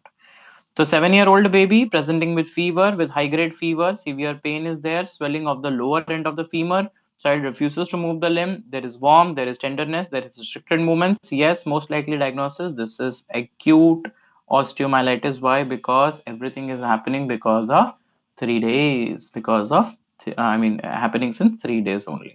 ठीक है. तो इसको आप लोग sequestrum बोलो. इन्वॉल्क्रम देखो अभी ये डेड पार्ट है, sequestrum, this is involucrum, and then you have got the discharging sinuses also. These are the cloaca. Actually, cloaca is there in involucrum. I don't know why they have given this, but anyways, okay. और यहीं देखो, अगर discharging sinuses हैं जो कि chronically हो रहे हैं फॉर 6 months, तो आपको खुद ही समझ में आ जाता है. And there is a dense dead bone surrounding by the new bone, तो sequestrum, involucrum, discharging sinuses, everything belongs to what? That belongs to chronic osteomyelitis. Chronic osteomyelitis only. ठीक है जी. चलो, तो ये हम लोगों ने डिस्कस कर लिया about the orthosis, prosthesis, amputation, acute osteomyelitis, chronic osteomyelitis. Everything is something which we have discussed as of now. सारी चीजें जो हम लोगों ने डिस्कस कर ली हैं स्पाइन. ठीक है, चलो. अब जो बच्चे देख रहे हैं, let me just ask you some of the questions on bone infection. Okay, so let me ask you some MCQs on bone infection. Okay, bone infection MCQs. Like 10 MCQs I'll ask quickly. Okay, so 10 MCQs. Let's quickly have these MCQs. These are really important. Now see, sequestrum, involucrum, staph aureus, these are important MCQs. So this of course you have to understand. ठीक है कि क्या क्या चीजें हैं. Okay, so इसके अलावा क्या क्या क्वेश्चंस आ सकते हैं? Let me just ask you from this part of osteomyelitis. Okay, so most common organism. Hanji, quickly give the reply. Question number 1. Most common organism causing osteomyelitis in sickle cell anemia patient. In sickle cell anemia patient. Hanji, what is going to be your answer? Yes, what is going to be your answer? That's going to be salmonella. Okay, salmonella. It's going to be what? That's going to be salmonella. I don't think यहाँ से कुछ 10 questions बनेंगे because I have repeated the things very much time. तो sequestrum, involucrum वो सब करके कुछ फायदा नहीं है. ठीक है, okay. Now tell me, Brody's abscess. Brody's abscess is a dash type of osteomyelitis. Which type of osteomyelitis is Brody's abscess? Hanji, Brody's abscess is a dash type of osteomyelitis. Hanji, Brody's abscess. Very good, Jessica. Isaac. Salmonella, good. So Brody's abscess is a subacute. Okay, it's a subacute type of osteomyelitis. Subacute type of osteomyelitis. Now, most sensitive investigation. Okay, most sensitive investigation in osteomyelitis is your Hanji. Most sensitive investigation quickly. Most sensitive investigation MRI. That's going to be what? That's going to be MRI. Okay, MRI. Then next question. What is the most common? Okay, let me ask you. What is the most common route of spread? Most common route of spread. Route of spread most common. Yes, that is hematogenous. That is what? That is hematogenous. Hematogenous route is the most common route of spread. Okay, it is the most common route of spread. That is nothing but hematogenous route of spread. Okay, hematogenous route of spread is the most common route of transmission. Then again, dead necrotic part of piece of bone, sequestrum. If they ask you about the new bone, Hanji, new bone, new viable, okay, newly formed, then that is involucrum. Then what they can ask you? Onion peel. How can you forget that? Onion peel appearance is seen in which osteomyelitis? That is seen in Gary's osteomyelitis. That is seen in what? That is seen in Gary's osteomyelitis. Gary's osteomyelitis. So these are again the important MCQs. Hanji, okay. These are the important MCQs which are asked on your osteomyelitis. Okay, then let me ask you some other questions. Drug of choice for MRSA, that is going to be what? That is going to be vancomycin. That's going to be what? That is going to be vancomycin. Mycin. Okay, ठीक है. Okay, then cloaca, opening in involucrum. Cloaca, what is cloaca? That is opening in involucrum. Okay, opening in involucrum is cloaca. Then how will you detect the uh, sinus? So investigation of choice for, okay, investigation of choice for detecting sinuses.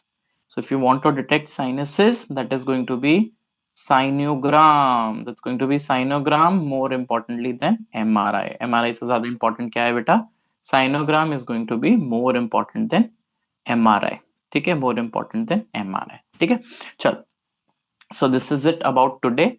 Tomorrow we will discuss as the day 5 at 4 p.m. we will start day 5 of our orthopedics classes, and in these classes we will discuss about the tuberculosis. Okay, on the tuberculosis of course knee, of hip and of spine I'm going to take. Okay, knee, hip and spine TB we'll discuss. We'll also discuss about the gibbous deformity, about the gibbous okay, gibbous deformity we will discuss. Okay, then we will discuss some congenital abnormalities also, just like your spina bifida we will discuss. Then we will discuss one more that is called as your Rhineck. ठीक है, so we'll discuss about the spina bifida and the Rhineck as well. So ये हम लोग कल discuss करेंगे. We will meet you at, हाँ जी, we will meet you at, when we will meet, we will meet at हाँ ठीक है 4 p.m. we will meet. So ठीक है, these are the important things which I have discussed with you guys. Okay, so I'll take your leave now. Thank you so much for being with us, and we will meet you tomorrow. Thank you.